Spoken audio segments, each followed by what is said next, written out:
पूना से मैं सीधा बम्बई आया और बम्बई में 1 हफ्ते काम करने के बाद मैंने इनका की बदौलत बहुत सा सरमाया जमा कर लिया। एक खासी माकूल कोठी खरीद ली। बम्बई में मुझे कुलदीप का ख्याल आता रहा। अजीब बात यह थी कि नरगिस की याद के साथ कुलदीप और कुलदीप की याद के साथ नरगिस मेरे जहन में उभर आती। मैंने अपनी नरगिस के लिए कुलदीप को जहन से निकालना चाहा, लेकिन कुलदीप ने पूना से मुझे फ़ोन करके और बेचैन कर दिया। बम्बई में इनका ने बड़े तमाशे किए। 1 हफ्ते के अंदर उसने मेरी साख को बड़ी हद तक बहाल करा दिया। बम्बई में एक बार फिर पुरानी यादें ताज़ा हो गईं। मैं अपनी कई शनासा औरतों से मिला। यही वो औरतें थीं जिन्होंने मेरे बुरे दिनों में मुंह फेर लिया था। अब फिर वो मेरे करीब जमा होने लगी। मैंने बहुत अच्छे और बहुत बुरे दिन देखे थे।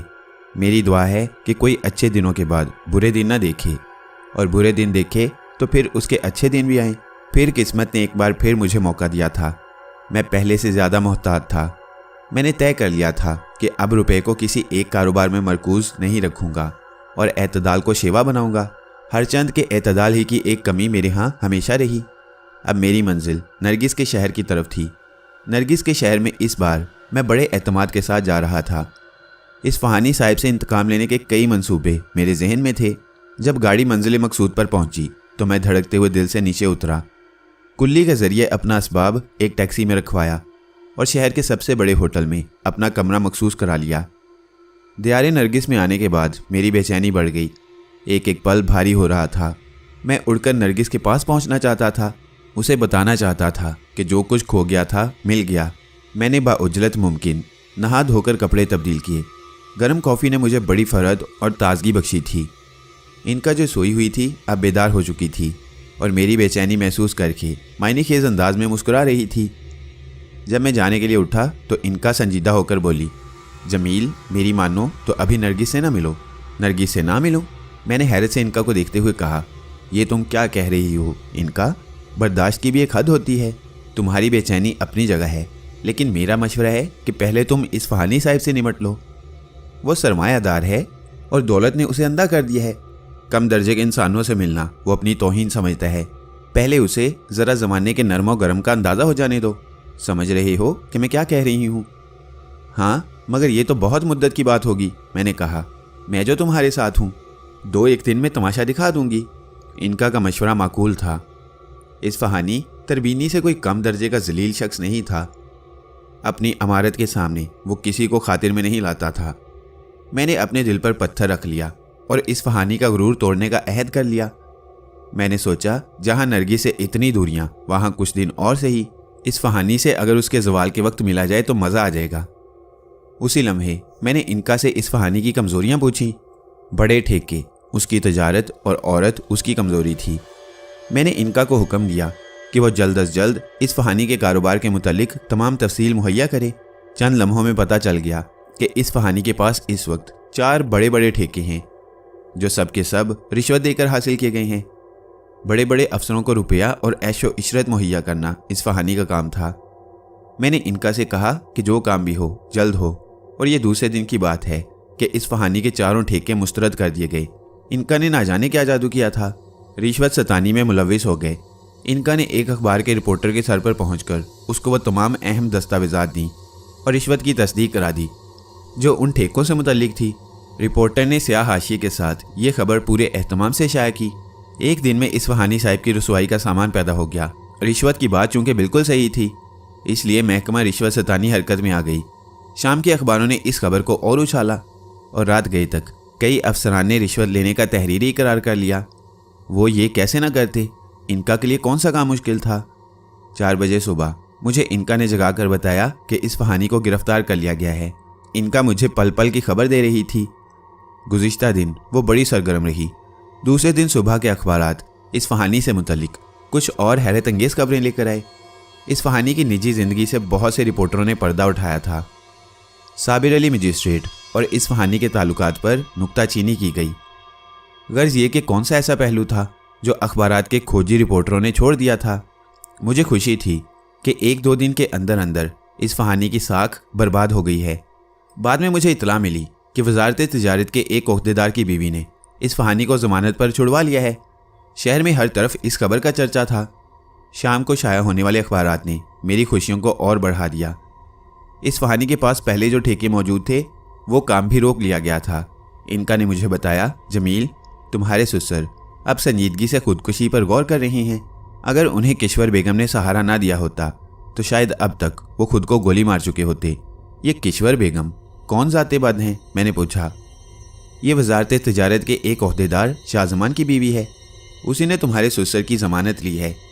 बड़ी खूबसूरत और मंचली औरत है। तुम्हारे ससुर की बड़ी गर्विता है। चोरी छुपे मुलाकातों का सिलसिला भी है। शाहजमान की तरक्की में किश्वर बेगम का बड़ा हाथ है। इसी वजह से वो खामोश रहता है। गोया किश्वर बेगम का भी इलाज करना होगा। किश्वर बेगम और तुम्हारे ससुर के दरमियान पोशीदा खतो किताबत भी होती रहती है। बड़े रुमान अंगेज खतूत लिखे जाते रहे हैं। कहो तो उन खतूत को उड़ाकर अखबारात वालों तक पहुंचा दिया जाए। मुझे इनका का मशवरा बेहद पसंद आया। इस तरह इस्फहानी का आखिरी सहारा भी ख़त्म हो जाता। मैंने इनका की बात पर साथ किया तो वो खुशी से मुस्कुराकर बोली, जमील, मिलोगे किश्वर बेगम से? मैंने इनका की बात को हंसकर टाल दिया। फिलहाल मैं कोई ऐसा कदम नहीं उठाना चाहता था जिससे मेरी बदनामी का एहतमाल होता। उसी शाम जब इस्फहानी साहिब की तरफ से इत्मीनान हो गया तो मैं रामदयाल से मिलने उसके घर पहुंचा। रामदयाल घर पर मौजूद नहीं था, लेकिन वहाँ एक नाकाबिले यकीन वाक़या पेश आया। उसकी बीवी श्यामा ने मुझे हाथों हाथ लिया। बड़ी आओ भगत की। पहले की तरह वो आज भी मुझसे बड़ी बेतकल्लुफ़ी से पेश आ रही थी। इनका मेरे सर पर आलती पालती मारे बैठी हमारी गुफ्तगू सुन रही थी। कुछ देर बाद श्यामा किसी काम से उठकर अंदर गई तो इनका ने मुझसे एक अजीब बात कही, जमील, श्यामा के बारे में तुम्हारा क्या ख्याल है? क्या मतलब? मैंने चौंकते हुए इनका के चेहरे पर नज़र डाली। सुनो, श्यामा की नीयत तुम्हारे सिलसिले में अच्छी नहीं है। रामदयाल आजकल एक दूसरी औरत के चक्कर में पड़ गया है। श्यामा ने इंतकामी जज्बे के तहत दूसरे लोगों से ताल्लुकात इस्तवार कर रखे हैं। चुप हो जाओ इनका, मैं कदरे बरहमी से बोला। श्यामा मेरे दोस्त की बीवी है। वो मेरी बहन के बराबर है। रामदयाल के कुछ एहसान भी हैं मुझ पर। जमील, जाओ चुपके से अंदर जाकर देख लो। इस वक्त भी श्यामा के कमरे में एक शख्स मौजूद है। ना जाने क्यों मुझे इनका की बात पर एतबार नहीं आया। तिल मिलाकर उठ खड़ा हुआ। इनका मेरी रहनुमाई करने लगी। राहदारी से निकलकर जब मैं श्यामा की ख्वाबगाह के दरवाजे पर पहुंचा और खिड़की की झरी से अंदर झांका तो मुझे शदीद हैरत का सामना करना पड़ा। इनका ने श्यामा के बारे में गलत बयानी नहीं की थी। उस वक्त श्यामा हकीकतन एक गैर मर्द के साथ हमआगोश थी। मैं खामोश खड़ा सब कुछ देखता रहा। कुछ देर बाद श्यामा ने नौजवान से अलहदा होते हुए कहा, सुंदरलाल, तुम अब पिछले दरवाजे से निकल जाओ। रामदयाल का एक मित्र बाहर ड्राइंग रूम में मौजूद है। सुंदरलाल श्यामा का हाथ थामकर उसकी आंखों में झांकते हुए बोला, दोबारा देवी के दर्शन कब होंगे? कल रात, श्यामा ने शौकी से जवाब दिया। और अगर तुम्हारे पतिदेव मौजूद हुए तो? अरे उसे कामनी से फुर्सत कहाँ मिलेगी? श्यामा तिड़क कर बोली, 2 रोज से पहले नहीं आएगा। मैं दबे कदमों वापस ड्राइंग रूम में आ गया। श्यामा को इस नए रंग में देखकर मुझे शदीद ताज्जुब हुआ। थोड़ी देर बाद श्यामा आई तो मुझे खामोश पाकर बोली, क्षमा कीजिएगा जमील साहिब, मैं ज़रा रसोई में हांडी देखने गई थी। रामदयाल कब तक वापस आ जाएगा? मैंने पूछा। श्यामा के झूठ पर मुझे सख्त ताव आ रहा था। कारोबार के सिलसिले में कहीं बाहर गए हैं, हो सकता है कि 1-2 रोज़ बाद वापसी हो, श्यामा ने उकताए हुए लहजे में कहा। फिर अचानक मुस्कुराकर बोली, आप कब यहाँ आए और कहाँ ठहरे हैं? मैं तो पूछना ही भूल गई। मेरा क़याम होटल में है, मैंने मुख्तसर जवाब दिया। ये नहीं हो सकता, अपना घर होते हुए आप होटल में नहीं रह सकते। जाइए और अभी सामान उठा लाइए। श्यामा के लहजे में अपनाइयत और सुपुर्दगी का अंदाज था। मैं चुप ना रह सका। गैर इख्तियारी तौर पर मेरे मुंह से निकला, रामदयाल का घर हमेशा से मेरा अपना रहा है, लेकिन अगर मैं यहाँ आ गया तो सुंदरलाल की आमदोरफ्त में दुश्वारी होगी। श्यामा, मैं कोई और उज़र नहीं सुनूंगा। मैंने सब कुछ अपनी आंखों से देख लिया है। श्यामा ने मेरी ज़ुबान से सुंदरलाल का नाम सुना तो उसके चेहरे की रंगत जर्द बढ़ गई। कुछ देर मुझे मुतज्जिब अंदाज से घूरती रही, फिर तड़प कर उठी और बेख्तियार मुझसे लिपट कर रोने लगी।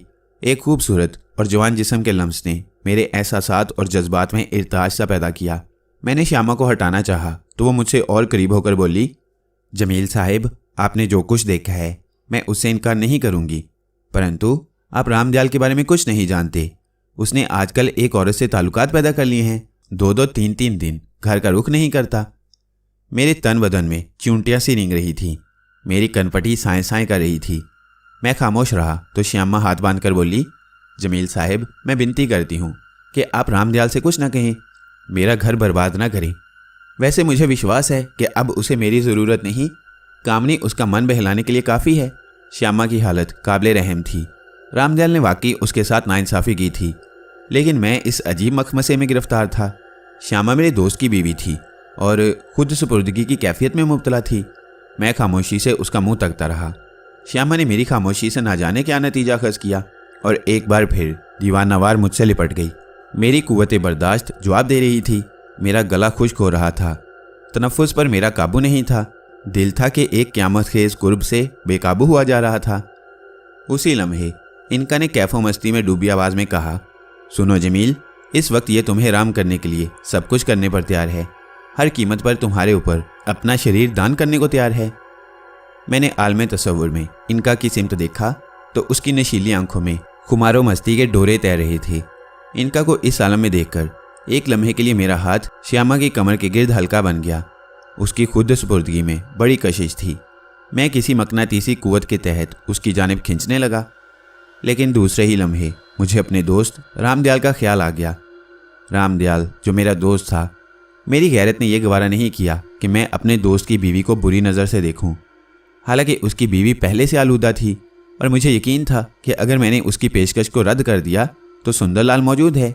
रामदयाल की श्यामा हर हालत में उसके लिए गैर हो चुकी थी। मैंने उसे नफ़रत से धकेल दिया। वह दूर जा गिरी और मैं फ़ौरन उठ गया। मैंने दुरुस्त लहजे में कहा, श्यामा, तुम मेरे दोस्त की बीवी हो। आइंदा मैं सुंदरलाल को इस घर में ना देखूं, नहीं तो मुझसे बुरा कोई ना होगा। मेरी इस धमकी पर वो मेरे पैरों में पड़ गई और मैं उसे धुतकारते हुए वहाँ से चला गया। इस वाक़ये के बाद मुझे गैर मामूली सुकून मिला।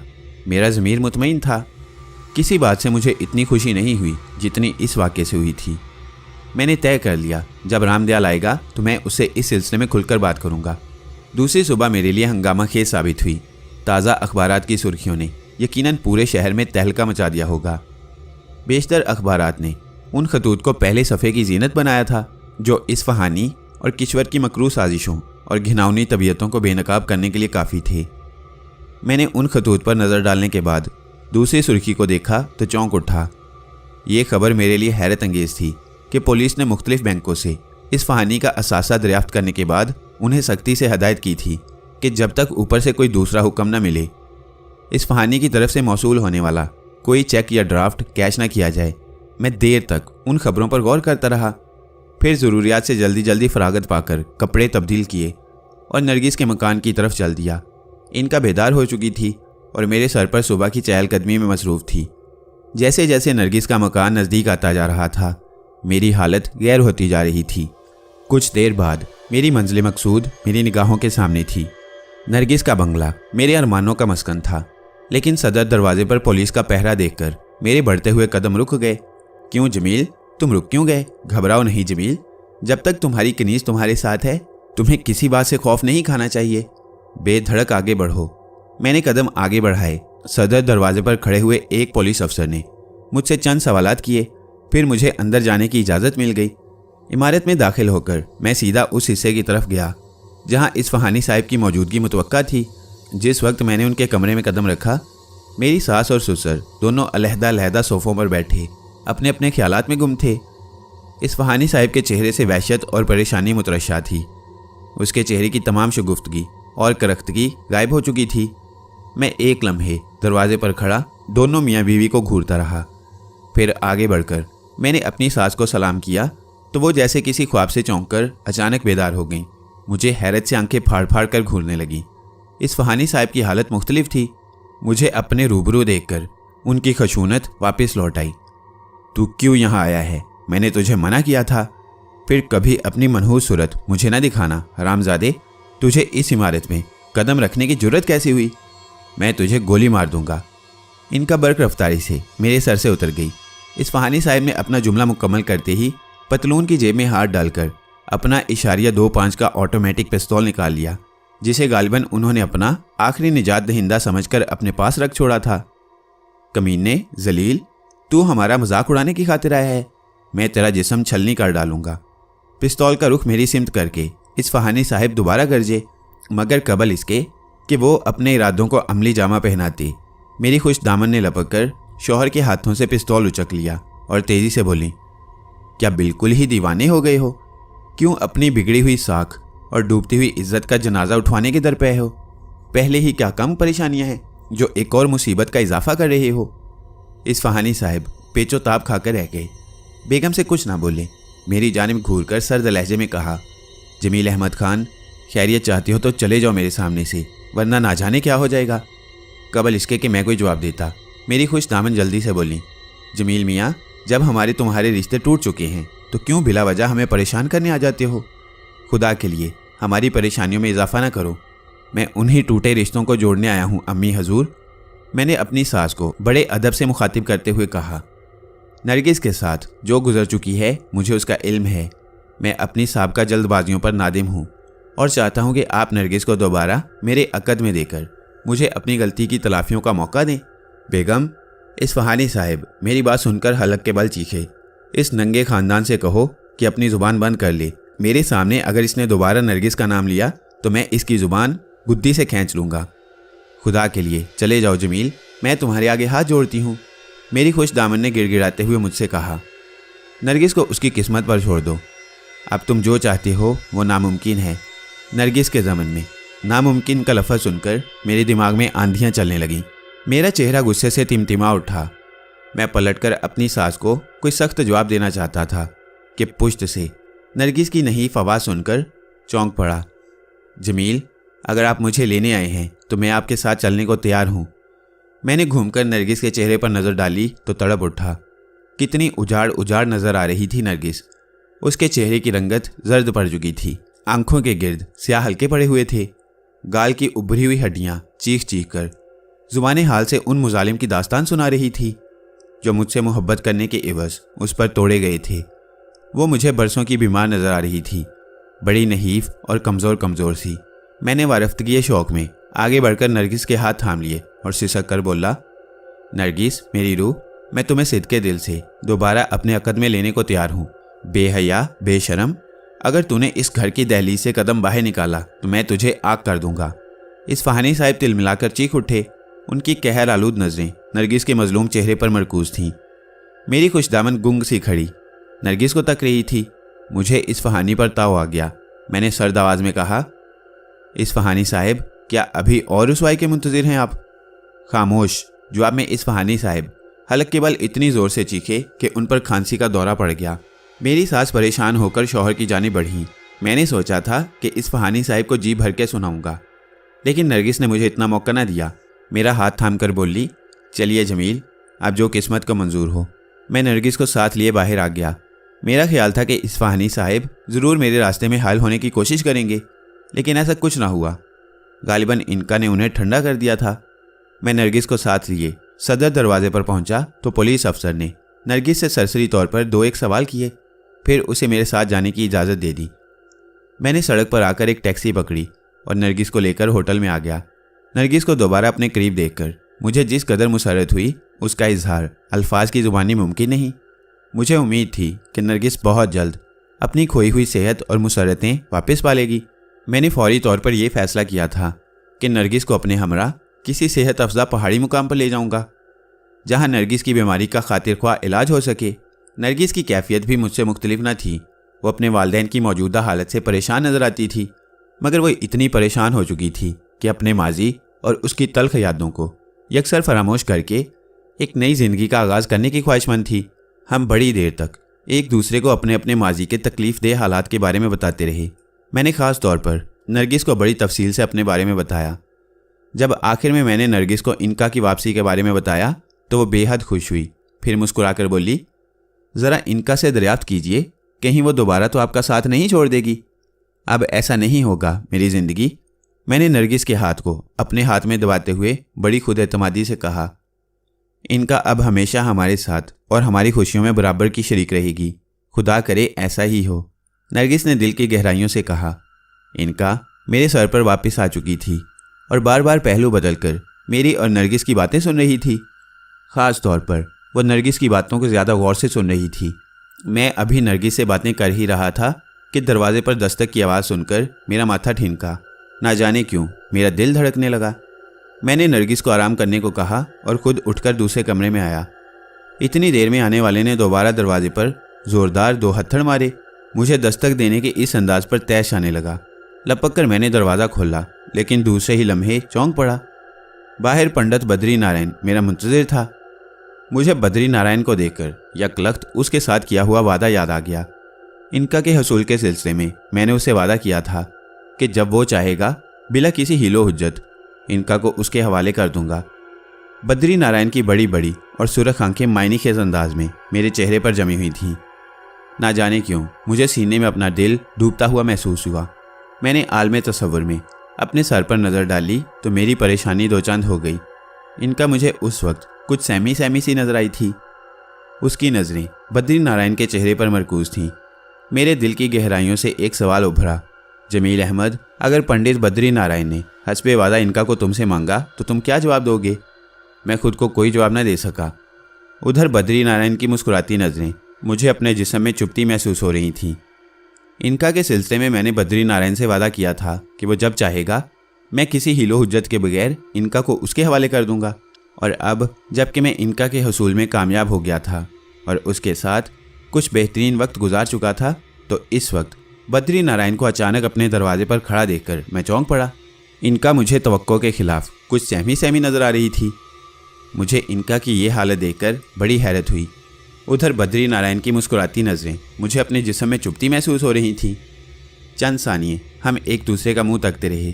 फिर बद्री नारायण तंज़िया अंदाज में मुझसे मुखातिब हुआ, जमील अहमद खान, पहचाना मुझे? मैं बद्री नारायण हूँ। क्या इतनी जल्दी भूल गए मियाँ जी? हाँ पंडित जी, मैंने झीमते हुए जवाब दिया। आइए तशरीफ़ रखिए, मैं भला आपको कैसे भूल सकता हूँ। आइए रेस्तरां में बैठते हैं। मैं बद्री नारायण की आमद से खासा बौखला गया था। मेरी समझ में नहीं आ रहा था कि इससे कैसे जान छुड़ाऊं। मैं उसे लेकर होटल के बड़े हॉल की तरफ बढ़ा। पंडित बड़े एतमाद से मुस्कुराता हुआ मेरे साथ चल रहा था। हम होटल के गोशे में एक ऐसी जगह पर बैठ गए जहां हमारी आवाज़ कोई नहीं सुन सकता था। मेज़ पर बैठकर जब ज़रा औसान बहाल हुए तो मैंने पंडित से पूछा, आपको कैसे मालूम हुआ कि मैं यहाँ हूँ? मैं खुद आपकी तरफ आने वाला था। अरे जमील अहमद खान, अब भला तुम क्यों आते? मुझे डर था कि तुम भूल ना जाओ, और जहाँ तक तुम्हारी यहाँ मौजूदगी के बारे में मुझे मालूम होने का ताल्लुक है तो भला तुमसे गाफिल कब रहा? मुझे सारी बातें मालूम हैं। बहरहाल धन्यवाद, तुम सफल हो गए। पंडित के लहजे में अभी तक तीखापन था। हाँ पंडित जी, मैं सफल हो गया, लेकिन इन दिनों मैं बहुत परेशान रहा। मुझे कुछ उलझनें दरपेश थीं। अब मैं उन्हीं में घिरा हुआ हूँ। मैंने अपनायत से कहा, आप ये बताइए, आप क्या पिएंगे, क्या खाएंगे? नहीं जमील अहमद खान, मैं होटलों से कुछ नहीं खाता पीता। मैं सिर्फ दूध पीता हूँ और कच्ची सब्जियाँ खाता हूँ। पंडित पुजारी लोगों को खाने पीने से क्या वास्ता? मैंने कोशिश की कि पंडित को इधर उधर की बातों में उलझाए रहूं, मगर उसके तेवर नहीं बदले। लौट फेर कर वो उन्हीं बातों पर आ जाता जो मैं सुननी नहीं चाहता था। उसने बातों बातों में याद दहानी करवाई कि उसने शिवचरण को मारने में मेरी मदद की थी, बरकाती शाह से मिलने का मशवरा दिया था और इनका की वापसी के बारे में गुर की बातें बताई थीं। उसकी सारी बातें सच्ची थीं। वाकई अगर वो मेरी मदद ना करता तो मैं इनका को कभी हासिल नहीं कर सकता था। जब वो अपने तमाम एहसानात जिता चुका तो अचानक कहने लगा, ये सारी बातें याद है ना तुम्हें? मुझे याद हैं पंडित जी, मैंने उससे खौफजदा होकर कहा। मुझे हर बात याद है, ऐसी बातें कौन भूल सकता है? पंडित ने अपनी एक आंख मींचते हुए कहा, और मियाँ जी, तुम्हें अपना वचन याद है? मुझे अपना वादा भी याद है, मैंने मरी हुई सी आवाज़ में कहा। भले मानसो खान साहिब, बद्री नारायण ने मुस्कुराकर कहा। फिर अचानक संजीदगी से बोला, सुनो मियाँ जी, मेरे इस समय आने का कारण यही था। अब वो समय आ गया है जब तुम्हें अपना वचन पूरा करना है। मुझे इनका की ज़रूरत पड़ गई है। तुम उसे कुछ दिनों के लिए मेरे हवाले कर दो। आपके हवाले? मैं घबरा गया और फिर मसनूई कहकहा लगाते हुए कहा, तो ये बात है, आखिर ऐसी क्या ज़रूरत पड़ गई आप जैसे महान पंडित को इनका की? बस खान साहिब, ये बात ना पूछो। मैं इनका से वो काम लेना चाहता हूँ जो तुम कभी नहीं ले सकते। ले जाइएगा इनका को, आखिर ऐसी जल्दी भी क्या है? नहीं खान साहिब, मुझे इन्हीं दिनों उसकी ज़रूरत है। बात यह है पंडित बद्री नारायण जी, मैंने इंतहाई तहम्मुल से जवाब दिया, मैं इनका के ज़रिए इन दिनों अपने बिगड़े हुए हालात सुधारने में मसरूफ़ हूँ। मुझे खुद कदम कदम पर उसकी ज़रूरत है। अब मेरा उसके सिवा कोई सहारा नहीं। मैंने आपसे वादा किया था, मैं अपना वादा ज़रूर निभाऊंगा, लेकिन आप मुझे कुछ दिनों की मोहलत दे दें, फिर इनका आपकी है। आप चाहें तो उसे ज़्यादा दिनों के लिए भी रख सकते हैं। मेरे तहम्मुल का पंडित पर कुछ असर न हुआ। जितना मैंने उसे टालने की कोशिश की उतना ही उसका इसरार बढ़ता गया। आखिर मजबूर होकर मैंने अपने सर की तरफ किसी मदद की उम्मीद में इनका को देखा। इनका का हाल भी मुझसे मुख्तलिफ नहीं था। वो अभी तक सहमी सहमी नजर आ रही थी। उसकी नज़रें बद्री नारायण के चेहरे पर मरकूज थीं। इनका को बद्री नारायण के हवाले करने का तस्वुर मेरे लिए बड़ा जानलेवा था। वादा अपनी जगह पर था, मगर अब मैं कोई खतरा लेने को तैयार नहीं था। मुझे बद्री नारायण जैसे चालाक पंडित से कोई अच्छी तवक्को नहीं थी, और गालिबन यही वजह थी कि इनका भी मुतवहश नज़र आ रही थी। वैसे भी नरगिस के सिलसिले में इस वक्त मुझे इनका के सहारे की ज़रूरत थी। मुझे पूना जाकर तरबीनी से निमटना था। मेरी समझ में नहीं आ रहा था कि मैं इस वक्त किस तरह बद्री नारायण को मुतमईन करके रुखसत कर दूं। मैं सोच में पड़ गया। मुझे तजब्जुब में देखकर बद्री नारायण अचानक बदल गया और निहायत खुश्क लहजे में बोला, मन का खोट दूर करो जमील अहमद खान। मैंने तुम्हारी बहुत सी बातें सुन ली। मैं दिल के भेद भी पढ़ सकता हूँ। तुम कई बार मेरी शक्ति देख चुके हो। अरे पंडित जी, आप तो ख्वामखा नाराज़ हो रहे हैं। यकीन कीजिए, मैं आपका बेहद शुक्रगुजार हूँ। आपने तो मुझ पर बड़े एहसानात किए हैं, लेकिन मैंने पंडित को बिगड़ते हुए देखकर उसे पुरसुकून करने की नाकाम कोशिश की। छल कपट से काम ना लो मियाँ जी, बद्री नारायण ने मेरा जुमला दरमियान से उचकते हुए तल्ख लहजे में कहा। मुझे उस बात के लिए मजबूर ना करो कि तुम्हें अपनी शक्ति के 2-4 चमत्कार और दिखाऊं। मैं तुम्हें साफ साफ बता दूं कि तुम्हारी मुक्ति का केवल एक ही तरीका है कि अपना वचन पूरा करो। ये एक शरीफाना बात है। ना जाने बद्री नारायण के लहजे में क्या जादू था कि मैं इनका की मौजूदगी के बावजूद उस वक्त खुद को बेयारो मददगार महसूस कर रहा था। जो कुछ मैं कह रहा हूँ उसे गौर से सुनो जमील अहमद खान। पंडित ने धमकी में सिलसिला कलाम जारी रखते हुए कहा। आज से तीसरे दिन पूरनमाशी की रात है। तुम रात को ठीक 12 बजे स्टेशन पार वाले मरघट पर इनका के साथ आ जाओ। मैं वहीं तुम्हारा इंतज़ार करूँगा। परंतु इतना याद रखना कि तुम उस रात ना आए और तुमने अपने दिए हुए वचन से फिरने की कोशिश की तो अच्छा ना होगा। याद रखो, कहीं मुझे एक बार फिर ये ना बताना पड़े कि मैं कौन हूँ। मुझ पर उस वक्त एक अजीब सी कैफियत तारी थी। मैंने बद्री नारायण को हालात की नज़ाकत से आगाह करना चाहा, लेकिन उसने मेरी बात पर तवज्जो न दी। वो अचानक उठ गया और चंद सानिये तक सीना ताने मुझे कहर भरी नज़रों से देखता रहा। फिर आहिस्ता से पलटा और बड़ी बेपरवाही के साथ रेस्तोरां से बाहर जाने लगा। मैंने उसे रोकना चाहा, मगर वो नहीं रुका और मैं किसी सहरज़दा मामूल की तरह अपनी जगह खड़ा रहा। उसी वक्त इनका ने मुझे चौंका कर पूछा, ये बद्री नारायण को तुम कब से जानते हो?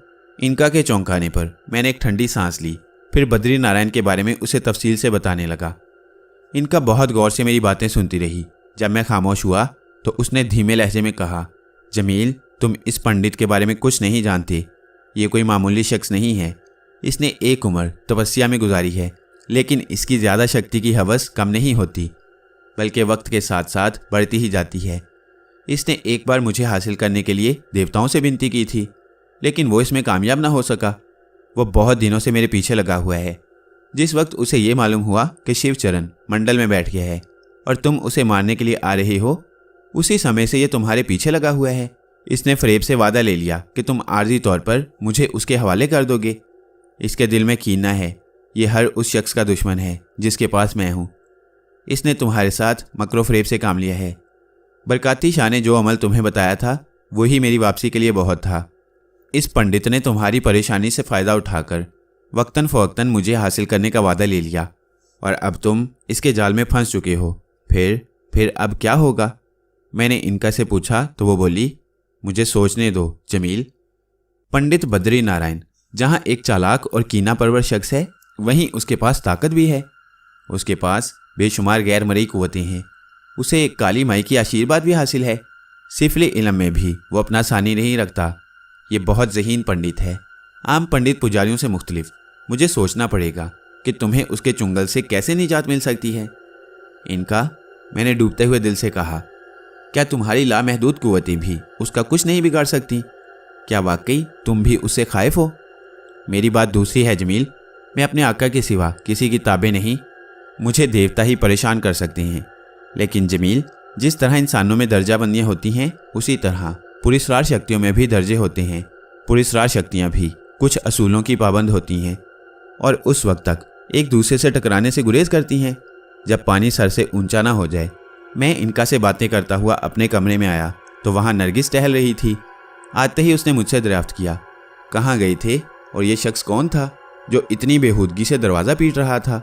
मैं तो बहुत घबरा गई थी। इसी होटल में मेरा एक पुराना वाकिफ़कार भी मुकीम था।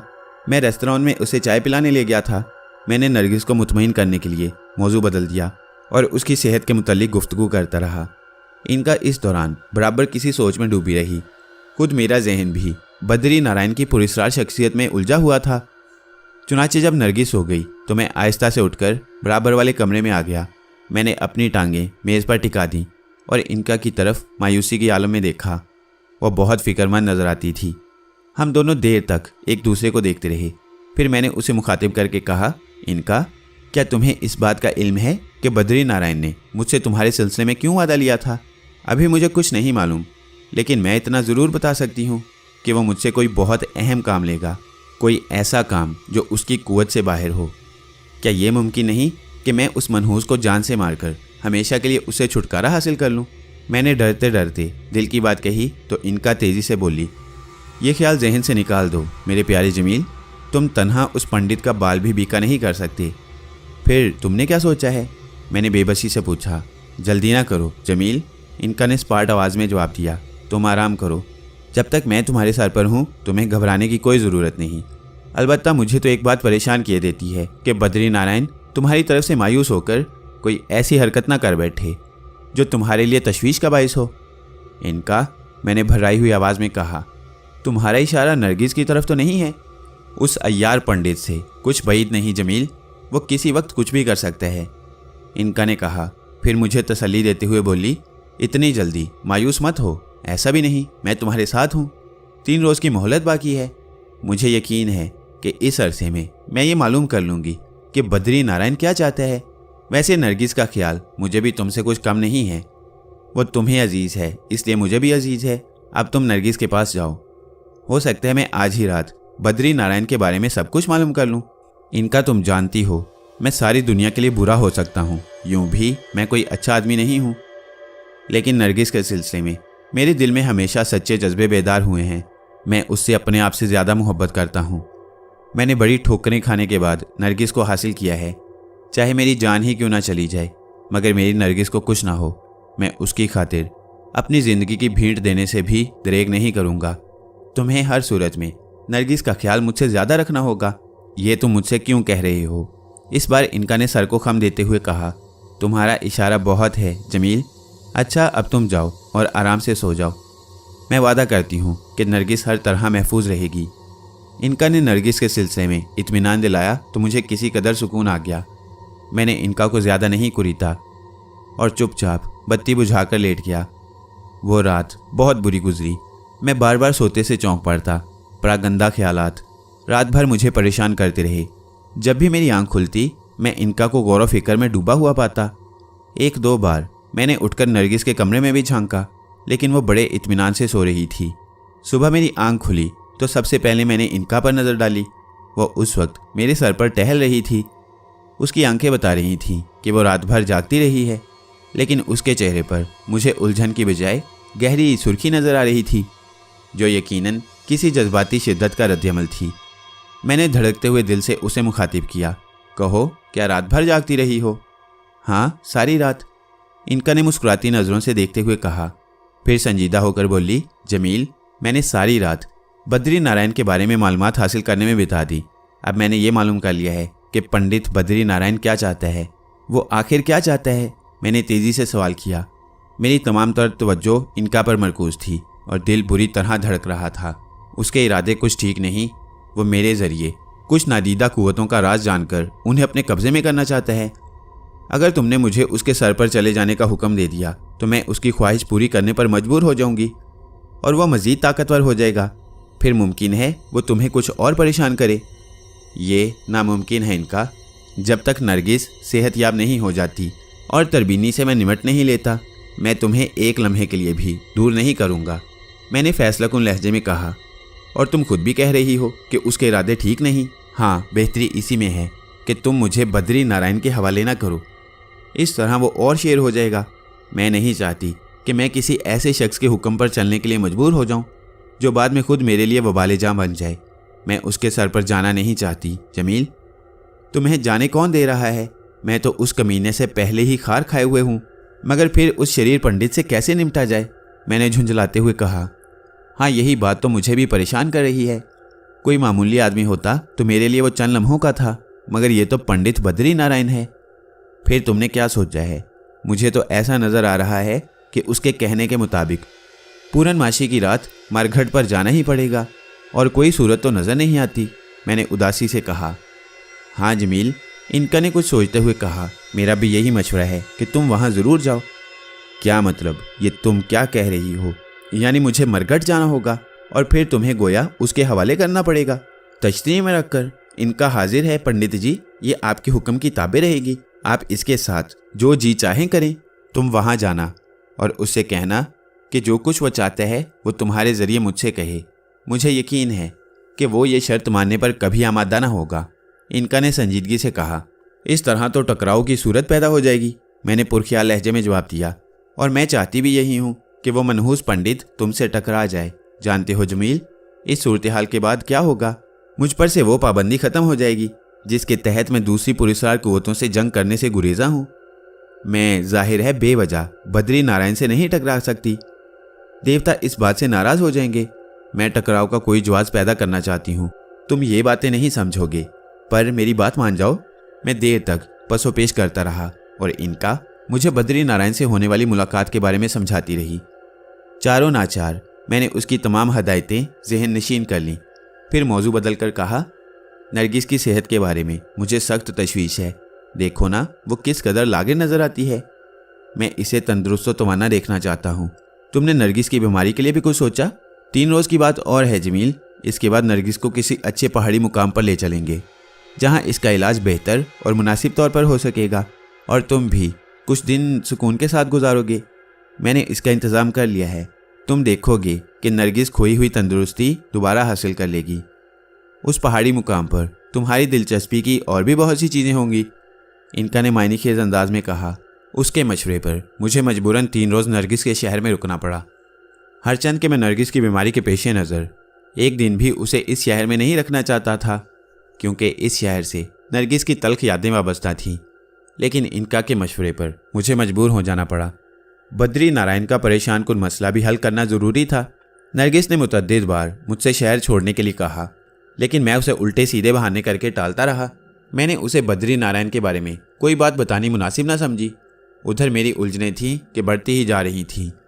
मैं बद्री नारायण से बहुत खौफजदा हो गया था। कोई अंदरूनी बात ऐसी ज़रूर थी जो इनका की पुरस्कार कुव्वतों की मौजूदगी के बावजूद मुझे वसवसों में मुब्तला किए हुए थी। ना जाने क्यों मेरा दिल बार बार इस ख्याल से कांप उठता था कि बद्री नारायण इतनी आसानी से काबू में आने वाला नहीं है। वो मुझे कोई भारी नुकसान ज़रूर पहुंचाएगा। मैं उस नुकसान का कोई अंदाज़ा नहीं लगा सकता था। मैंने अपने दिल की ये कैफियतें सिर्फ नरगिस ही से नहीं बल्कि इनका से भी पोशीदा रखीं। यही मेरी सबसे बड़ी गलती थी, जिसका खुमियाजा मुझे बाद में उठाना पड़ा। इन 3 दिनों में बहुत से हंगामा खेज वाक़यात पेश आए जो आम हालात में मेरे लिए बड़ी दिलचस्पी का बायस होते, लेकिन उस वक्त मुझे किसी बात में लुत्फ़ नहीं आ रहा था। इस्फहानी साहिब गिरफ्तार कर लिए गए थे और अखबारात में उनके मुतल्लिक बड़ी अजीबोगरीब खबरें छप रही थीं। उनके साथ किश्वर बेगम के शौहर पर भी अताब आ चुका था। मजिस्ट्रेट साबिर अली भी मुअत्तल हो चुके थे। मैंने ये सब खबरें नरगिस से छुपाईं, उसे अखबार ही नहीं पढ़ने दिया। मैं उसके बाप के शर्मनाक करतूत, कुछ हक़ाइक़ पर मबनी और कुछ मुबालगा आमेज़ खबरें पढ़वा कर उसकी सेहत को मज़ीद ख़राब नहीं करना चाहता था। बाहर सूरत इस्फहानी साहिब अपनी ज़िंदगी के उस बदतरीन इंजाम का तसव्वुर भी नहीं कर सकते थे। उधर रामदयाल को मिलने को मेरा दिल मुस्तरिब रहा, लेकिन ऐसी सूरत में जब बद्री नारायण ने मेरा जीना हराम कर रखा हो, मुझे कोई बात अच्छी नहीं लग रही थी। मैं 3 दिन तक क्या सराइयाँ करता रहा और ख़ुद से उलझता रहा। 3 दिन बहुत होते हैं, ये पहाड़ जैसे 3 दिन मैंने बहुत बदमज़गी और बेबसी में गुजारे। जिस दिन मुझे बद्री नारायण से मिलने जाना था, उस रोज़ सुबह ही से मैं खामोश सा था। इनका तमाम दिन मुझे बार बार ताकीद करती रही कि मैं बद्री नारायण के सामने किसी बुज़दिली का सबूत ना दूं और डटकर उसका मुकाबला करूं। शाम तक मैं बुझा सा रहा, लेकिन इसके बाद मैंने तय कर लिया कि हालात ख्वाह कुछ ही हों, मैं बद्री नारायण से खाइफ नहीं हूँगा। कुछ भी हो, फ़िलहाल तो इनका का पुरस्कार वजूद मेरे ताबे था। इनका जो बेपनाह पुरस्कार कुव्वतों की मालिक थी, जो सिर्फ एक इशारे पर मेरे कदमों पर दौलत निछावर कर सकती थी। उसकी कुव्वत के करिश्मे मेरे लिए नए नहीं थे। मैं उसकी हैरत अंगेज ताकत के हज़ारों मुजाहिरे देख चुका था। मैं किसी ठोस चट्टान की तरह अपनी जगह अटल हो गया। रात को 11:30 बजे मैं पूरी तरह मुस्ताद होकर होटल से निकला। मैंने दरवाजे को बाहर से कुफल लगाया और एक बैरे को चंद सिक्कों के एवज इस बात पर रजामंद कर लिया कि जब तक मैं वापस ना आऊँ वो मेरे कमरे का ख़ास तौर पर ख्याल रखे। मरघट का रास्ता मेरे लिए नया ना था। एक बार पहले भी रामदयाल की माँ की अर्थी जलाने के लिए मैं इस तरफ आ चुका था। इनका ने पूरे रास्ते मुझसे कोई बात नहीं की। उसके चेहरे पर संजीदगी और गौरव फिक्र के आसार बदस्तूर मौजूद थे। मैंने उसकी महवियत में मखल होना मुनासिब ना समझा। हर चंद के मैंने बद्री नारायण से टकराने का ठोस इरादा कर लिया था। इसके बावजूद ना जाने वो क्या बात थी जो मुझे मुस्तकबिल में आने वाले बहुत से नुकसानों का एहसास दिला रही थी। पूरनमाशी का चांद नीले आसमान पर पूरी आबोताब से चमक रहा था, लेकिन उस वक्त मैं उसके हुस्न से मुतासिर ना हो सका। शायद इसलिए कि मरघट की पुरस्कार और हौलनाक वीरानी ने चांदनी को भी अपने खौफनाक माहौल में जम कर लिया था। हर तरफ बड़ा हौलनाक सन्नाटा तारी था। मैं लंबे लंबे कदम उठाता आगे बढ़ रहा था। कोई पत्ता भी खड़कता तो मैं चौंक पड़ता। मुझे यूं महसूस होता जैसे किसी मुर्दे की गंदी आत्मा मेरा ताक़ुब कर रही हो। मेरी दस्ती घड़ी उस वक्त पूरे 12 के अमल का ऐलान कर रही थी। मैंने अंधेरे में चारों सिमतों का बगौर जायजा लिया, लेकिन दूर दूर तक किसी जीरू का कोई निशान ना था। इनका का आलम वही था। वो अब भी अपने ख्यालात में गुम थी। मैं एक जगह रुक गया और उस जानिब नजरें जमा दी जहां से बद्री नारायण की आमद मुतवक्का थी। अभी मुझे वहां खड़े हुए बामुश्किल 1 मिनट गुजरा था कि पुश्त से बद्री नारायण की आवाज़ सुनकर मैंने तेजी से पलट कर देखा। बद्री नारायण मुझसे 2 फुट के फासले पर खड़ा मुझे मशकूक नज़रों से देख रहा था। तारीकी के बावजूद मुझे उसकी आंखें रोशन नजर आ रही थीं, 2 दहकते हुए सुरख अंगारों की मानिंद। मुझे बद्री नारायण की अचानक आमद पर हैरत थी, लेकिन फिर मैंने इस ख्याल से अपने आप को तसल्ली दी कि मुमकिन है वो पहले ही से यहीं कहीं छुपा बैठा हो और मुझे महज खौफजदा करने की खातिर उसने ये ड्रामाई अंदाज इख्तियार किया हो। इस ख्याल ने मेरे दिल में बद्री नारायण से नफरत और फैला दी। मैं खामोशी से उसके सामने खड़ा रहा। कुछ देर तक मुकम्मल सुकूत तारी रहा। फिर बद्री नारायण की खुश्क आवाज़ सन्नाटे का सीना चीरती हुई उभरी। जमील अहमद खान, मुझे खुशी है कि तुम ठीक वक्त पर आ गए। इनका इस समय तुम्हारे सर पर मौजूद है? हाँ, मैंने दीदा व दानिस्ता इख्तिसार से काम लिया। और इनका के सिलसिले में तुम्हें अपना वचन याद है? हाँ, मैंने स्पार्ट लहजे में जवाब दिया। मैं इस समय तुमसे ज़्यादा बातें नहीं करूँगा। अपने दिए हुए वचन के अनुसार अब तुम इनका को अपने हुक्म से मेरे हवाले कर दो। मैं तुम्हें अपने देवी देवताओं की सौगंध खाकर वचन देता हूँ कि इनका 4 रोज़ बाद वापस कर दूंगा। बद्री नारायण ने एक एक लफ्ज़ बहुत जमा कर कहा। अब मेरे लिए पैंतरा बदलने का वक्त आ गया था। मैंने बड़े खुश्क लहजे में उससे कहा, बद्री नारायण, तुम इस ख्वाहिश का इजहार होटल में भी कर सकती थी। मुझे आधी रात को मरघट तक बुलाने की क्या ज़रूरत थी? क्या मैं इसकी वजह दरियाफ्त कर सकता हूँ? तुम्हें यहाँ बुलाने का कारण क्या था ये मैं बेहतर समझता हूँ। तुम्हें इन बातों से कोई मतलब नहीं होना चाहिए। बद्री नारायण ने मुझे घूरते हुए जवाब दिया। मेरा ख्याल है तुम मुझसे कुछ छुपाने की कोशिश कर रही हो। मैंने कदरे दुरुस्त लहजे में जवाब दिया। तुम्हारी बातों से मुझे फरेब की बू आ रही है पंडित बद्री नारायण। जमील अहमद खान, यकलख्त बद्री नारायण गरज पड़ा। तुम्हारी याददाश्त बहुत कमज़ोर है। तुम अपने पुराने दिन जल्दी भूलने के आदी हो गए हो। क्या मैं तुम्हें याद दिलाऊं कि इस समय तुम किससे बात कर रही हो? तेवर बिगाड़ कर बातें ना करो। इस तरह तुम मुझे मरूब नहीं कर सकोगे बद्री नारायण, मैंने बेपरवाही से कहा। अगर मामले की बात करनी है तो अपनी खोपड़ी ठंडी रखो। ये बात भी ध्यान में रखो कि जब तक तुम मुझे मरघट भुलाने का कारण नहीं बताओगे, मैं इनका को तुम्हारे हवाले नहीं करूँगा। तुम मूर्ख हो, तुम नहीं जानते कि तुम किसका अपमान कर रही हो। बद्री नारायण किसी सांप की तरह बल खाकर बोला। उसकी आंखों की सुर्खी बतदरीज गहरी होती जा रही थी। पंडित जी, मैं पहले तुम्हें नहीं जानता था, लेकिन अब खूब पहचान गया हूँ। इसलिए अब तुम आंखें नीली पीली करने की कोशिश ना करो और मुझे बताओ कि इनका को हासिल करने की खातिर तुमने शमशान भूमि का इंतखाब क्यों किया है? मैंने इनका के इशारे पर फिर उसे बेपरवाही से जवाब दिया। वादा अपनी जगह है, लेकिन एक मशकूक शख्स से वादा निभाना मेरे नज़दीक हमाकत है। बद्री नारायण मेरा जवाब सुनकर गुस्से से सुर्ख हो गया। वो तुमसे तू पर आया। पापी, तू अपने वचन से फिरकर घोर पाप कर रहा है। अगर मुक्ति चाहता है तो अब भी वक्त है। सीधी तरह इनका को मेरे हवाले कर दे। परंतु अगर तूने इनकार किया तो फिर ना कहना कि मैंने तेरे साथ क्या किया। ठीक उसी वक्त इनका फुदक कर मेरे सर से नीचे उतर गई। एक लम्हे के लिए मैं घबरा गया। इनका का अचानक कुछ कहे बगैर सर से नीचे उतर जाना मेरे लिए तशवीशनाक था। लेकिन दूसरे ही लम्हे मैंने खुद पर काबू पाकर कहा, पंडित, बर्दाश्त की हद होती है। तुम बहुत बढ़ रही हो। मुझे मजबूर ना करो कि मैं तुम्हारे साथ बदकलामी करूं। मूर्ख, इनका की शक्ति पर तुझे इतना घुमंड है। ले अपनी आंख से देख। बद्री नारायण पेचो ताप खाकर बोला। फिर उसके होंठ तेजी से हिलने लगे। गालिबन वो किसी मंत्र का जाप शुरू कर चुका था। मेरे लिए ये सूरत हाल बड़ी परेशान कुन थी। मुझे इस वक्त इनका के मशवरे की शदीद ज़रूरत थी, मगर वो ना जाने कहाँ गायब हो गई थी। मेरी नज़रें मुसलसल बद्री नारायण के चेहरे पर मरकूज थीं। उसके होंठ बड़ी तेज़ी से हिलते रहे। फिर वो अचानक उछलकर 2 कदम पीछे हटा और गरजदार आवाज़ में बोला, मियाँ जी, मैं नहीं चाहता था कि तुम्हें ये बच्चों का खेल दिखाऊं। ज़रा अपने बाएं हाथ की जानिब देखो। मैंने बाएं हाथ की तरफ नज़र डाली तो दिल धक से रह गया। आंखें हैरत से फटी की फटी रह गई। इनका मुजस्सम औरत के रूप में मेरे सामने खड़ी कहर आलूद नज़रों से मुझे घूर रही थी। मैं आंखें फाड़े उसे देखता रहा। फिर मेरी नज़र उसके पैरों पर पड़ी और मुझे एहसास हो गया कि इनका ने बद्री नारायण की शख्सियत के बारे में क्या कुछ बताया था। उस वक्त भी बद्री नारायण ने मुझे खौफजदा करने के लिए एक फर्जी इनका को अपनी ताकत के ज़ोर से तख्लीक किया था। मुझे इस धोखे का यकीन सामने खड़ी हुई फर्जी इनका के पांव देखकर हुआ था, जहां इनका जैसे नोकीले पंजों की बजाय औरतों जैसे पैर नजर आ रहे थे। इससे पहले कि मैं कुछ कहता, बद्री नारायण दोबारा गरजा, पहचान, ये कौन है?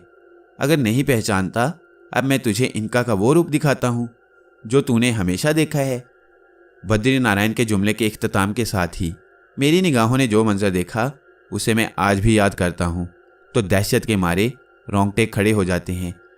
हालांकि मुझे इस बात का मुकम्मल यकीन था कि मेरे सामने खड़ी हुई औरत इनका नहीं है, बल्कि किसी बदरू की मादी सूरत है।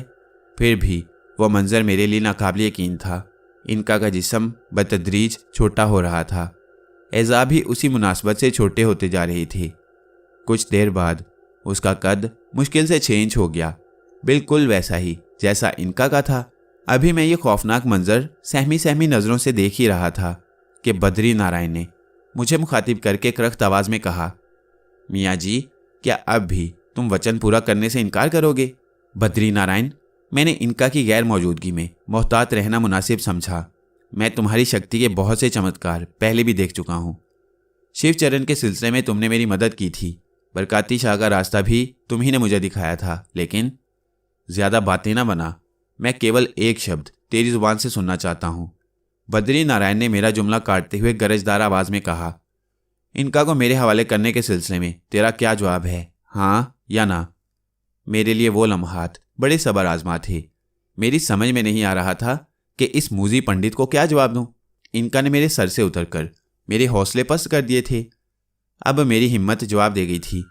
बद्री नारायण मुझे एक दियो की शक्ल में नजर आया और मुझे अंदाज़ा हुआ कि मेरा मुकाबला एक गैर मामूली शख्स से है जो हैरत अंगेज़ पुरस्कार कुव्वतों का मालिक है। क्या सोच रहा है? क्या अब भी तेरी समझ में नहीं आया? बद्री नारायण का जुमला सुनकर मुझे झिरझिरी आ गई। मुझे इनका पर शदीद गुस्सा आ रहा था कि वो मुझसे कुछ कहे बगैर क्यों चली गई। मैं गुमसुम खड़ा हुआ था। बद्री नारायण का गुस्सा और तेज़ हो गया। वो 6 इंच की पुरस्कार औरत को मुखातिब करके बोला, सुंदरी, मैं तुझे काली माई के शुभ नाम पर हुक्म देता हूँ कि तू इस मूर्ख को ऐसा कष्ट दे कि यह सारा जीवन व्याकुल रहे। अपराधी की यही सज़ा है। देवी इसकी भेंट को अवश्य स्वीकार करेगी। बद्री नारायण का जुमला सुनकर मैंने अपनी तवज्जो उस पुरस्कार औरत की तरफ मबजूल कर दी। उसने मिनमिनाता हुआ कहकहा लगाया। फिर पलक झपकते ही वो दराजकद हो गई और मुझे खौफनाक नज़रों से देखती हुई आगे बढ़ने लगी। मैं उसके आगे बढ़ने पर सर से पांव तक लरस गया। खौफ और दहशत से मेरा जिस्म पसीने से शराबूर हो रहा था। मौत मेरे सामने थी कि अचानक इनका की सरगोशी मेरे कानों में गूंजी, जमील, घबराओ नहीं, हालात का मर्दानावार मुकाबला करो, मैं तुम्हारे करीब ही हूँ। इनका की आवाज़ सुनकर मैं पूरी तरह होश में आ गया। मेरे जिस्म में बिजली की लहर दौड़ गई और एक लम्हे में मुझे अपनी बुज़दिली पर गुस्सा आने लगा कि जब मुझे इनका की हमायत हासिल थी तो फिर भला किस बात का खौफ था। इनका का इशारा पाकर मैंने बिगड़े हुए अंदाज से सुंदरी को घूरा और सर्द लहजे में कहा, सुंदरी तू कौन है ये मैं नहीं जानता, लेकिन तुझे इतना बता दूं कि अगर तूने मुझसे टकराने की कोशिश की तो तेरा इंजाम खराब होगा। सुंदरी ने मेरा जवाब सुनकर फिर एक मिनमिनाता हुआ कहका लगाया। तैश और गुस्से की शिद्दत से उसका खूबसूरत चेहरा बिल्कुल मकरूह हो गया था। एक लम्हे तक वो मुझे खूंखार नज़रों से देखती रही और फिर उसने ज़मीन से मिट्टी उठाई और हाथ बुलंद किया, लेकिन इससे पहले कि वो मिट्टी मुझ पर उछालती मैंने उसे एक बड़ी करबनाक चीख बुलंद करते हुए देखा।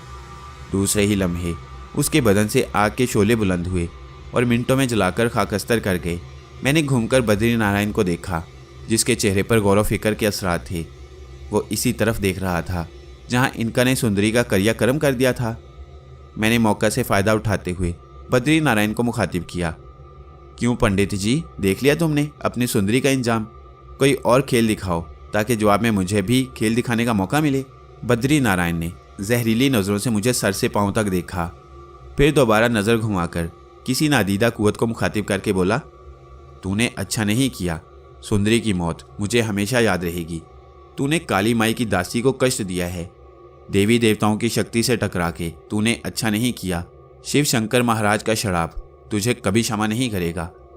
मैं हैरत से आंखें फाड़े बद्री नारायण को देख रहा था कि आखिर वो किससे मुखातिब है।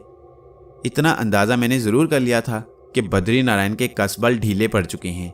मैं जा रहा हूँ, बद्री नारायण ने बात जारी रखते हुए कहा, परंतु याद रखना कि भूल चूक सिर्फ मनुष्य ही से नहीं देवी देवताओं से भी हो जाती है। वक्त तुझे बताएगा कि मैं क्या हूँ। बद्री नारायण किसी जख्मी दरिंदे की तरह पेचोताब खाता मेरी जानिब पलटा, फिर लंबे लंबे कदम उठाता हुआ दूसरी तरफ चला गया। मैंने उसकी आंखों में सख्त तरीन इंतकामी जज्बे की झलकियाँ देखी थीं, लेकिन अब मुझे इसकी मुतलिक परवाह नहीं थी। मेरा हरीफ अपनी शिकस्त तस्लीम करके जा चुका था। मैंने इत्मीनान का सांस लिया और तसव्वुर की मदद से सर की जानिब देखा तो इनका वहाँ मौजूद थी। तवक्को के खिलाफ वो उस वक्त बड़ी खुशो खुरम नज़र आ रही थी। उसकी मासूम मासूम सी आंखें खुशी के जज्बे से चमक रही थीं। मुझे देखकर बोली, देखा जमील मेरे आका, मैंने उस पंडित की सुंदरी का क्या हशर किया। कौन थी वो? मैंने वापसी के रास्ते पर कदम उठाते हुए पूछा। एक गंदी रूह थी जिसे पंडित ने अपने कब्जे में कर रखा था। मेरा ख्याल है कि अब बद्री नारायण कभी तुम्हारी तरफ आंख उठाने की हिम्मत नहीं कर सकेगा। क्या सुंदरी की मौत के बाद वो तुम ही से मुखातिब था? हाँ, इनका बड़ी शौकी से अपने दीदे मटकाकर बोली।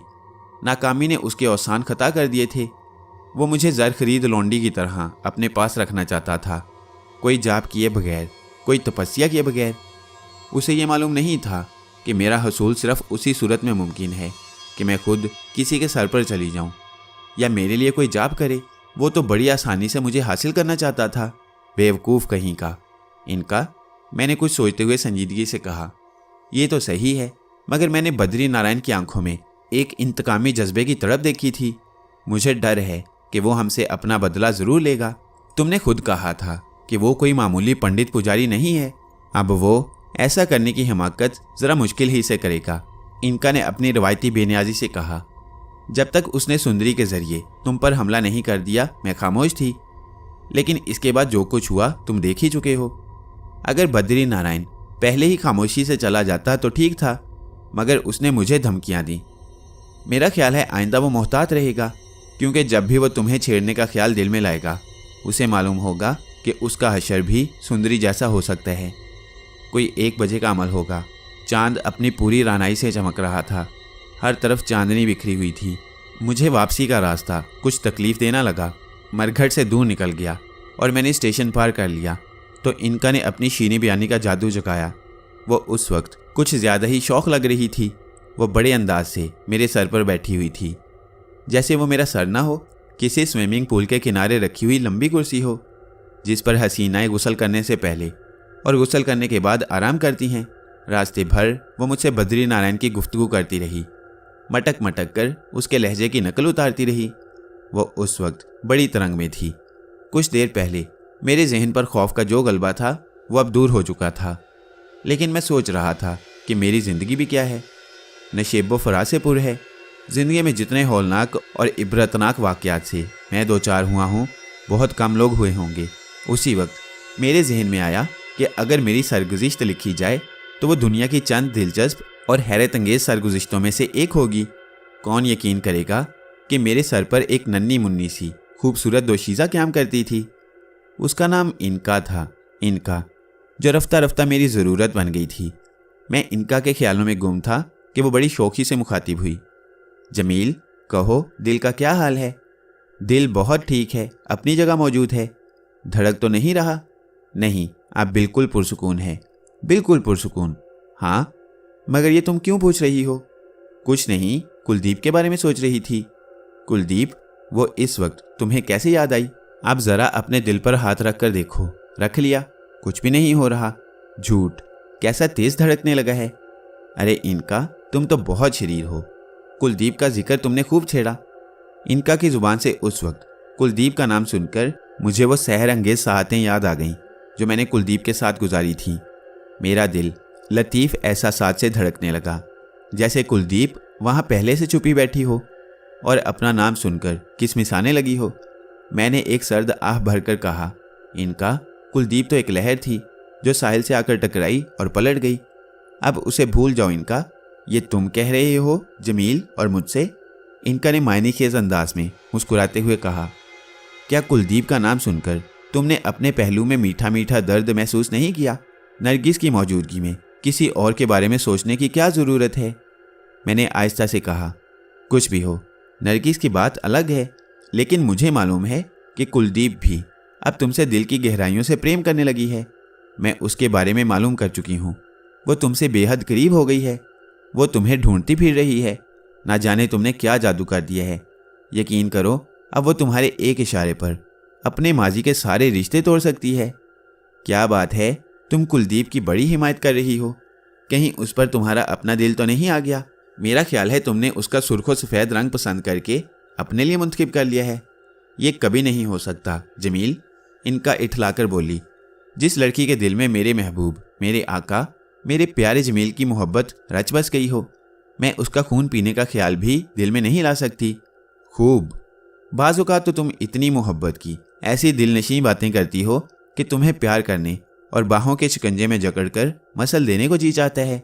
काश तुम गाहे गाहे एक मुजस्सम दोशीज़ा का रूप धार लिया करती, तो मैं फिर सिर्फ तुम ही से मोहब्बत करता।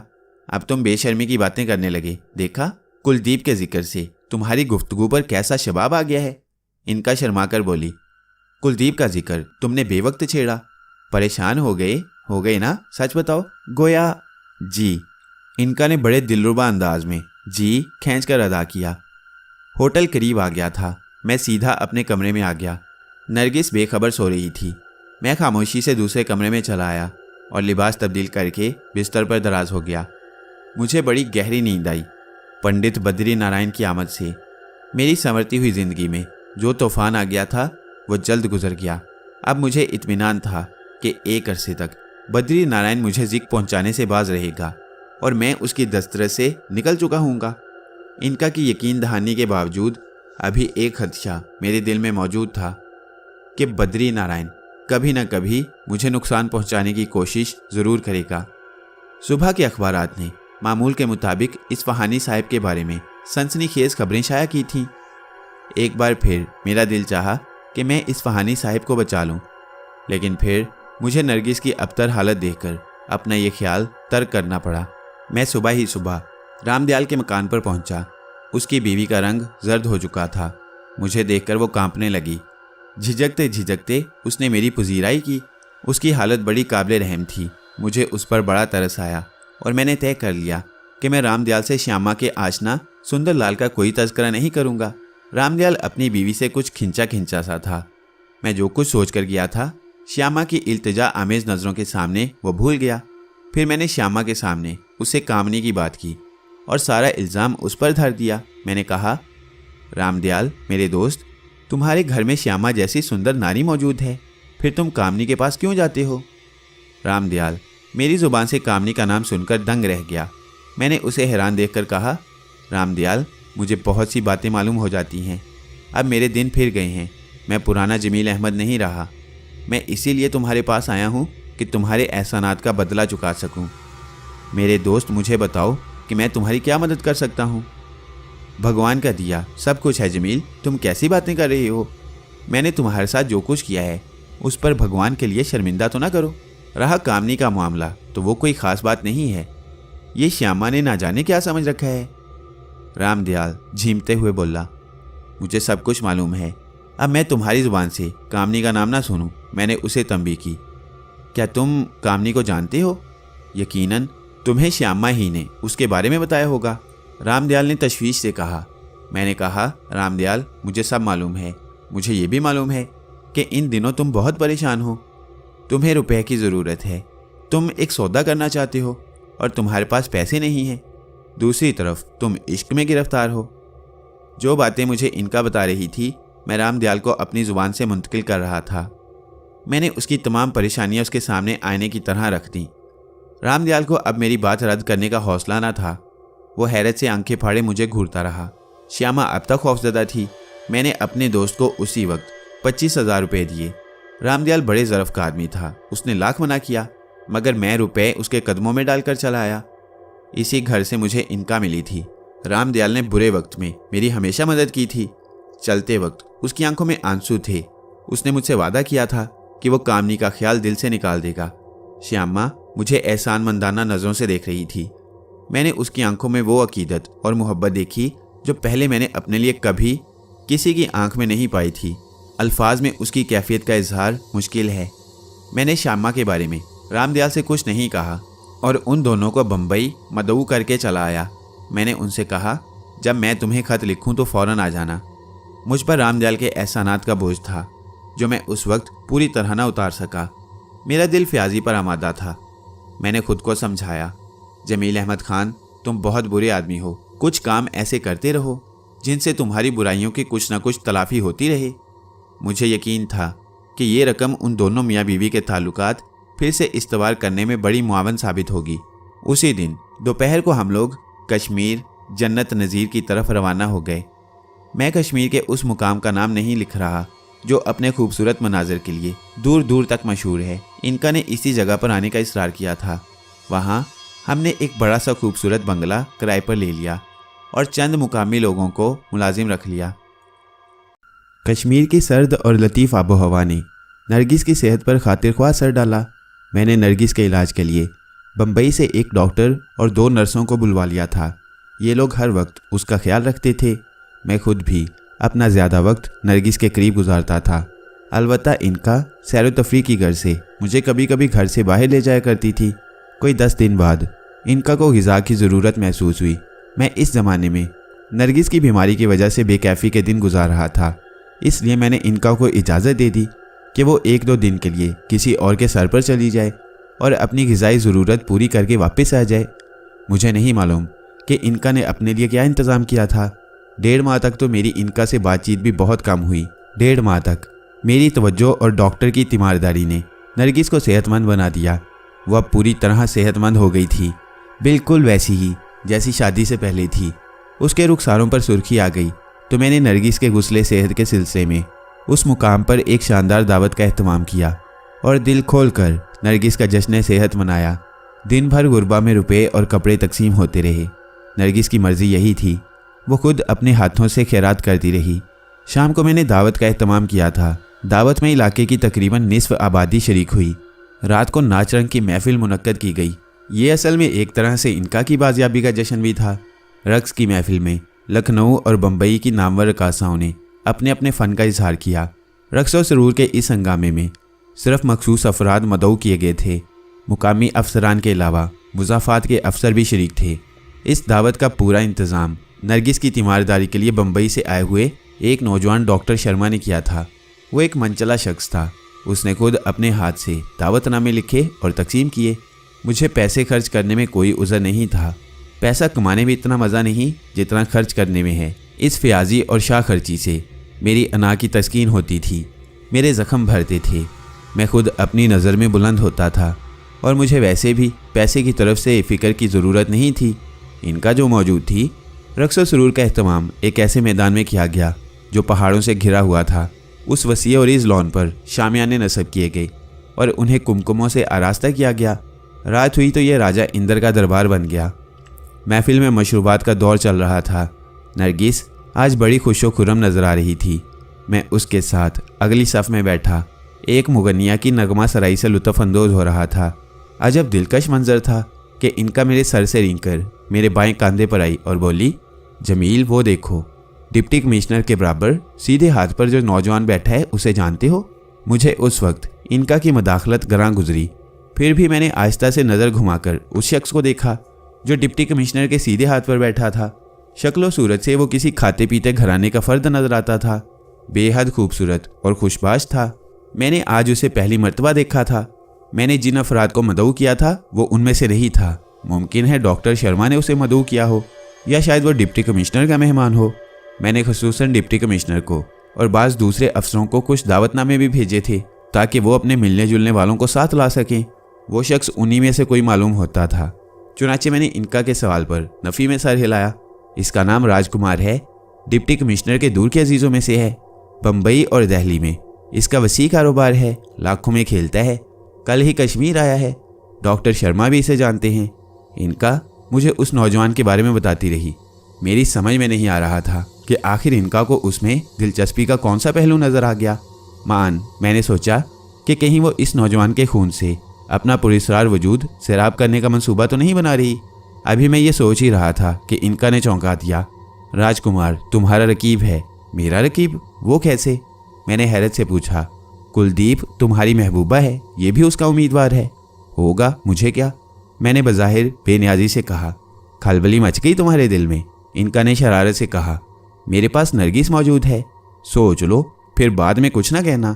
ये नौजवान आजकल कुलदीप के ख्वाब देख रहा है।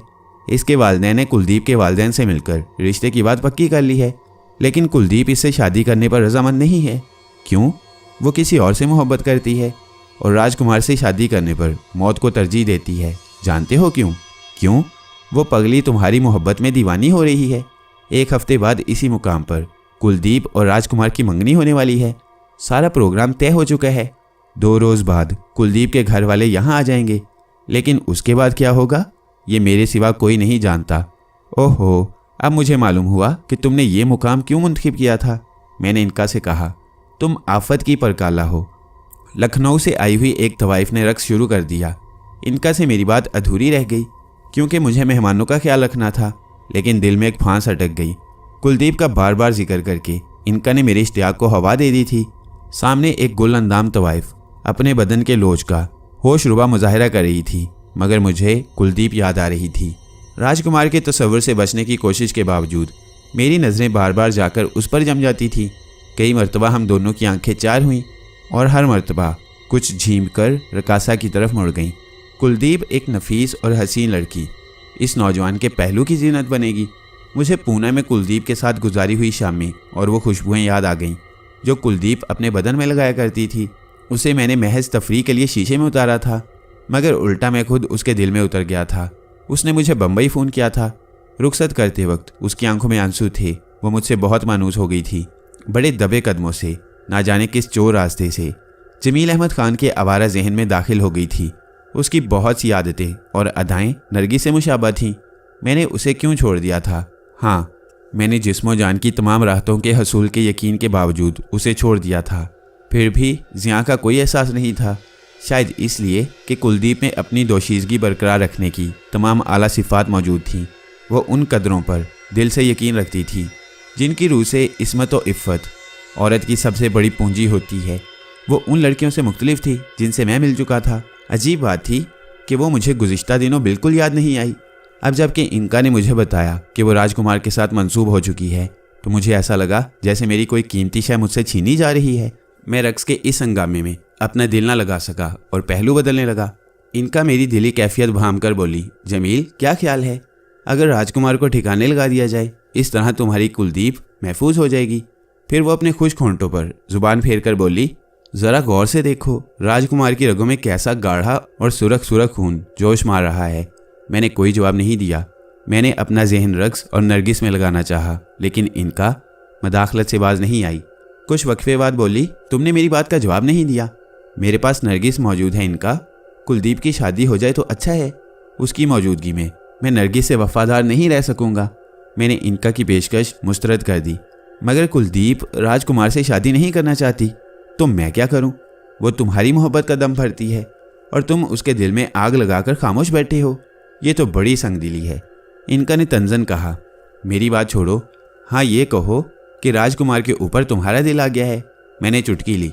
नहीं, ये बात नहीं है। मैं तो राजकुमार को सिर्फ तुम्हारे और कुलदीप के रास्ते से हटाना चाहती हूँ। अगर तुम्हें कुलदीप की ज़िंदगी प्यारी है तो राजकुमार को ख़त्म कर दो, वरना वो ऐसी लड़की है कि जान दे देगी मगर राजकुमार से शादी नहीं करेगी। ऐसी बात है तो फिर मैं तुम्हें राजकुमार का खून फराहम कर दूंगा, मगर इसका नतीजा क्या होगा? यही ना कि मेरी उलझनें बढ़ जाएंगी। मैंने बेदिली से कहा। तुम्हारी इजाज़त हो तो मैं अभी राजकुमार को ठिकाने लगाने का बंदोबस्त कर दूं? इनका ने जल्दबाजी की। अभी नहीं, कुलदीप को कश्मीर आ लेने दो। मेरे इसार का मुजाहरा उसी के सामने हो तो खूब रहेगा। तो तुम तैयार हो गए? इनका ने मज़ाहिया अंदाज में ये जुमला कहा और मेरे कंधे से हटकर मेरे सर पर चली गई। जितनी देर महफिल मुनक्कद रही, इनका की नज़रें बराबर राजकुमार के चेहरे पर मरकूज रहीं। मेरा दिल भी अब रक्सो सुरूर से उकता चुका था। सिर्फ नरगिस की खातिर मैं वहाँ बैठा रहा और बज़ाहिर हंसता बोलता रहा। महफिल के इख्तिताम पर राजकुमार मुझसे अलविदाई मुसाफिया करने आया और डिप्टी कमिश्नर ने उसका तारुफ करवाया तो मैंने मुस्कुराकर कहा, आपसे एक बाकायदा मुलाकात को दिल चाहता है। ये बड़े जामा ज़ेब नौजवान हैं, हर शख्स इनसे मिलने का मुश्ताक है। डिप्टी कमिश्नर ने लुकमा दिया। मैं आपसे ज़रूर मिलूँगा। वैसे आज की तकरीब देखकर मुझे अंदाज़ा हुआ कि आपका ज़ौक़ किस कदर लतीफ़ है। राजकुमार ने बड़ी शाइस्तगी से कहा। जब ये तकरीब ख़त्म हो गई तो मैं थका हारा अपने कमरे में गया। नरगिस गुलाबी लिबास में सरापे बहार मालूम हो रही थी। वो एक बहुत ही हसीन व जमील औरत के रूप में मेरे सामने खड़ी थी। मेरी कलोपत्रा, मेरा दिल, मेरी ज़िंदगी। उसने आगे बढ़कर मेरे गले में बाहें डाल दी और शौक़ नज़रों से देखते हुए बोली, जमील मेरे सरताज, आज मैं बहुत खुश हूँ। आपकी बहुत शुक्रगुजार हूँ। अगर आपने सहारा ना दिया होता तो अब तक मनो मिट्टी के। मैंने जल्दी से उसके मुंह पर हाथ रख दिया। खुदा के लिए ऐसी बातें ना करो। यकीन करो, अगर मुझे तुम्हारा ख्याल ना होता तो मैं कब का मर चुका होता। तुम्हारी याद ने हमेशा मुझे पस्ती से उठाया। मेरा दुनिया में कोई नहीं है। एक तुम थी, सो तुम भी बिछड़ गई थी। अब मैं तुम्हें कहीं नहीं जाने दूंगा नरगिस। सच? नरगिस ने शौकी से कहा। अच्छा, मैंने उसकी तरफ मुस्कुराते हुए देखा। वाकई तुम सेहतमंद हो गई हो। फिर मैंने उसे अपनी प्यासी बाहों में समेट लिया। उसके कुर्ब से मुझे रूहानी मुसरत हासिल हुई। नहीं, क्या करते हैं आप? नरगिस शर्मा कर बोली। इनका देख रही होगी, इनका बहुत बेगैरत है। आज एक अरसे बाद, ना जाने कितने सदियों और कितनी क़यामतों के बाद तुम्हारा कुर्ब नसीब हुआ है। आज इनका का बहाना ना करो। आज तो तुम मुझे अपने अंदर समेट लो। मैं रोना चाहता हूँ। मैंने जज्बात से मगलूब होकर कहा। क्यों? खुदा ना खास्ता। वह छुई मुई के पौधे की तरह शर्माकर अपने वजूद में सिमट गई। इनका ने मुझे मुखातिब करके कहा, जमील मैं कमरे से बाहर जा रही हूँ, सुबह मुलाकात होगी। तुम नरगिस को बता दो कि मैं मखल नहीं हूँ। मैं ज़रा इधर उधर की खबरें ले आऊँ। मैंने नरगिस को इनका का पैगाम सुनाया तो उसने शर्म के मारे दोनों हाथों से मुंह छुपा लिया। इनका हकीकतन जा चुकी थी। मैंने ख्वाबगाह का दरवाज़ा बंद कर लिया। नरगिस मिल गई तो ऐसा मालूम होता था जैसे सब कुछ मिल गया है।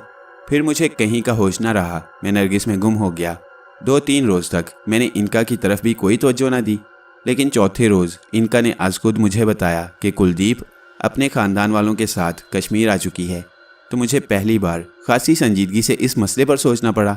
मेरे जहन में एक शदीद कशमकश पैदा हो गई। क्या मैं नरगिस की मौजूदगी में कुलदीप का तस्वुर करके नरगिस को धोखा दे रहा हूँ? नहीं, मैंने खुद को जवाब दिया। नरगिस मुझे दुनिया में सबसे ज़्यादा अजीज़ है। उसकी जगह कोई नहीं ले सकता। फिर कुलदीप की तरफ यह झुकाव क्यों? इसलिए कि नरगिस के बाद कुलदीप ही वो लड़की है जिसने मुझे सबसे ज़्यादा मुतासिर किया है। क्या एक शख्स बैक वक्त 2 लड़कियों से मोहब्बत नहीं कर सकता? कर तो सकता है, मगर फिर वो दोनों में से किसी एक को भी खुश नहीं रख सकता। हालांकि मोहब्बत एक फितरी जज्बा है। कुलदीप का जिक्र सुनकर और उसकी सिमत मेरी वारफ्तगी देखकर नरगिस पर एक क़यामत गुजर जाएगी। यही हाल कुलदीप का होगा। मैं दोनों को मुतमईन न कर सकूँगा। फिर मुझे कुलदीप का ख्याल छोड़ देना चाहिए। यही ठीक है कि वो राजकुमार से वाबस्ता रहे। मगर वो राजकुमार से मोहब्बत नहीं करती, वो तो मुझे चाहती है और मैं भी। जब ये ख्याल करता हूँ कि वो राजकुमार के पास चली जाएगी तो सीने में आंधियाँ सी चलने लगती हैं। मुझे उससे मोहब्बत हो गई है, आगे कुछ भी हो। इस वक्त मुझे कुलदीप को बचाना होगा। मुझे राजकुमार को रास्ते से हटा देना चाहिए। इसके बाद मुमकिन है खुद ब खुद कोई सूरत निकल आए। मेरे जहन ने तमाम अंदेशों पर गौर किया और आखिर मेरा दिमाग मेरे दिल के हाथों मजबूर हो गया। मैंने तय कर लिया कि राजकुमार का खून इनका को फराहम करूंगा। राजकुमार को ख़त्म कराने के लिए मेरा एक इशारा काफ़ी था, लेकिन मैं किसी ऐसे मौके का मुंतज़िर था कि राजकुमार भी मर जाए और कुलदीप को भी इस बात का एहसास हो जाए कि मैंने उसके लिए कितना बड़ा काम किया है, कैसा खतरा मोल लिया है, क्या कुर्बानी दी है। इनका मेरी हदायत पर कुलदीप और राजकुमार की मसरूफियात पर नज़र रखे हुए थी। अगले 2 रोज़ तक मुझे कोई सुनहरी मौका हाथ ना आया, लेकिन तीसरे रोज़ जब मैं दोपहर को नरगिस के साथ महवे ख्वाब था तो अपने सर पर इनका के तेज़ पंजों की चुभन से जाग गया। मैंने उसे हड़बड़ा कर देखा तो वो तेज़ी से बोली, जल्दी उठो जमील, एक एक लम्हा कीमती है। कुलदीप राजकुमार के साथ बादल नख्वास्ता तराई की सिमत गई है। राजकुमार उसे शीशे में उतारने के लिए वजिद है। ये मौका गनीमत है, मैं तुम्हें उस जगह ले चलती हूँ जहाँ वो दोनों गए हैं। इनका की ज़ुबानी ये खबर सुनकर मैं जल्दी से उठा, लिबास तब्दील किया और एक नज़र नरगिस पर डालकर आंधी और तूफान की तरह उस तरफ चल दिया जहाँ इनका ने रहनुमाई की थी। वो जगह कुछ ज़्यादा दूर नहीं थी। मैं 2-3 फरलांग की पुख्ता सड़क के किनारे भागता हुआ उस मुकाम की तरफ चल पड़ा जहाँ कुलदीप और राजकुमार के मिलने का इम्कान था। मेरा जहन बहुत तेज़ी से मंसूबे बना रहा था। तराई का रास्ता, अंदाजे की एक मामूली सी गलती मुझे सैकड़ों फुट नीचे गिरा सकती थी, लेकिन एक तो इनका मेरे साथ थी, दूसरा कुलदीप का ख्याल मुझे बेचैन किए हुए था। मैं बर्क रफ्तारी से बढ़ता रहा। फिर एक जगह इनका ने टोक कर मुझे रोक दिया। मैंने एक दरख्त की आड़ ले ली। सामने वाले दरख्त के करीब कुलदीप और राजकुमार मौजूद थे। उन दोनों की जोड़ी यकीनन एक मुनासिब जोड़ी थी। कुलदीप को एक बार फिर सामने देखकर पूना में गुजारे हुए सुहाने दिन याद आ गए। मैं एक ऐसी जगह खड़ा था जहाँ फासला ज़्यादा ना था और मैं उनकी गुफ्तगू सुन सकता था। मैं वो गुफ्तगू यहाँ नहीं लिख रहा हूँ। वो किसी पुराने फिल्म या थिएटर का कोई मंजर था जिसमें कोई मुस्तरिब आशिक अपनी संगदिल महबूबा को राम करने के लिए ड्रामाई मुकालमे बोलता है। राजकुमार भी इसी अंदाज के मुकालमे अदा कर रहा था। कुलदीप ने शुरू में तो उसे टालना चाहा, लेकिन आखिर साफ लफ्ज़ों में इनकार कर दिया कि उसका शादी का कोई इरादा नहीं है। राजकुमार अपने धन दौलत का जिक्र और मोहब्बत के बड़े बड़े दावे कर रहा था और जिस कदर भी वह मसर होता उसी कदर कुलदीप उसे मायूस कर देती। आखिर राजकुमार ने उससे इस बेनियाजी और बेरुखी का सबब पूछा और कहा, कहीं ऐसा तो नहीं कि तुम अपने मन मंदिर में किसी और प्रेमी को बसा चुकी हो। इस सवाल पर कुलदीप ने उसे दुरुस्त अंदाज में झिड़क दिया। उन दोनों की गुफ्तगू इनकार इसरार और इसरार इनकार के बाद तल्ख हो गई और आखिर राजकुमार से बर्दाश्त ना हो सका। उसने तैश में ना जाने क्या कहा जो मैं साफ नहीं सुन सका।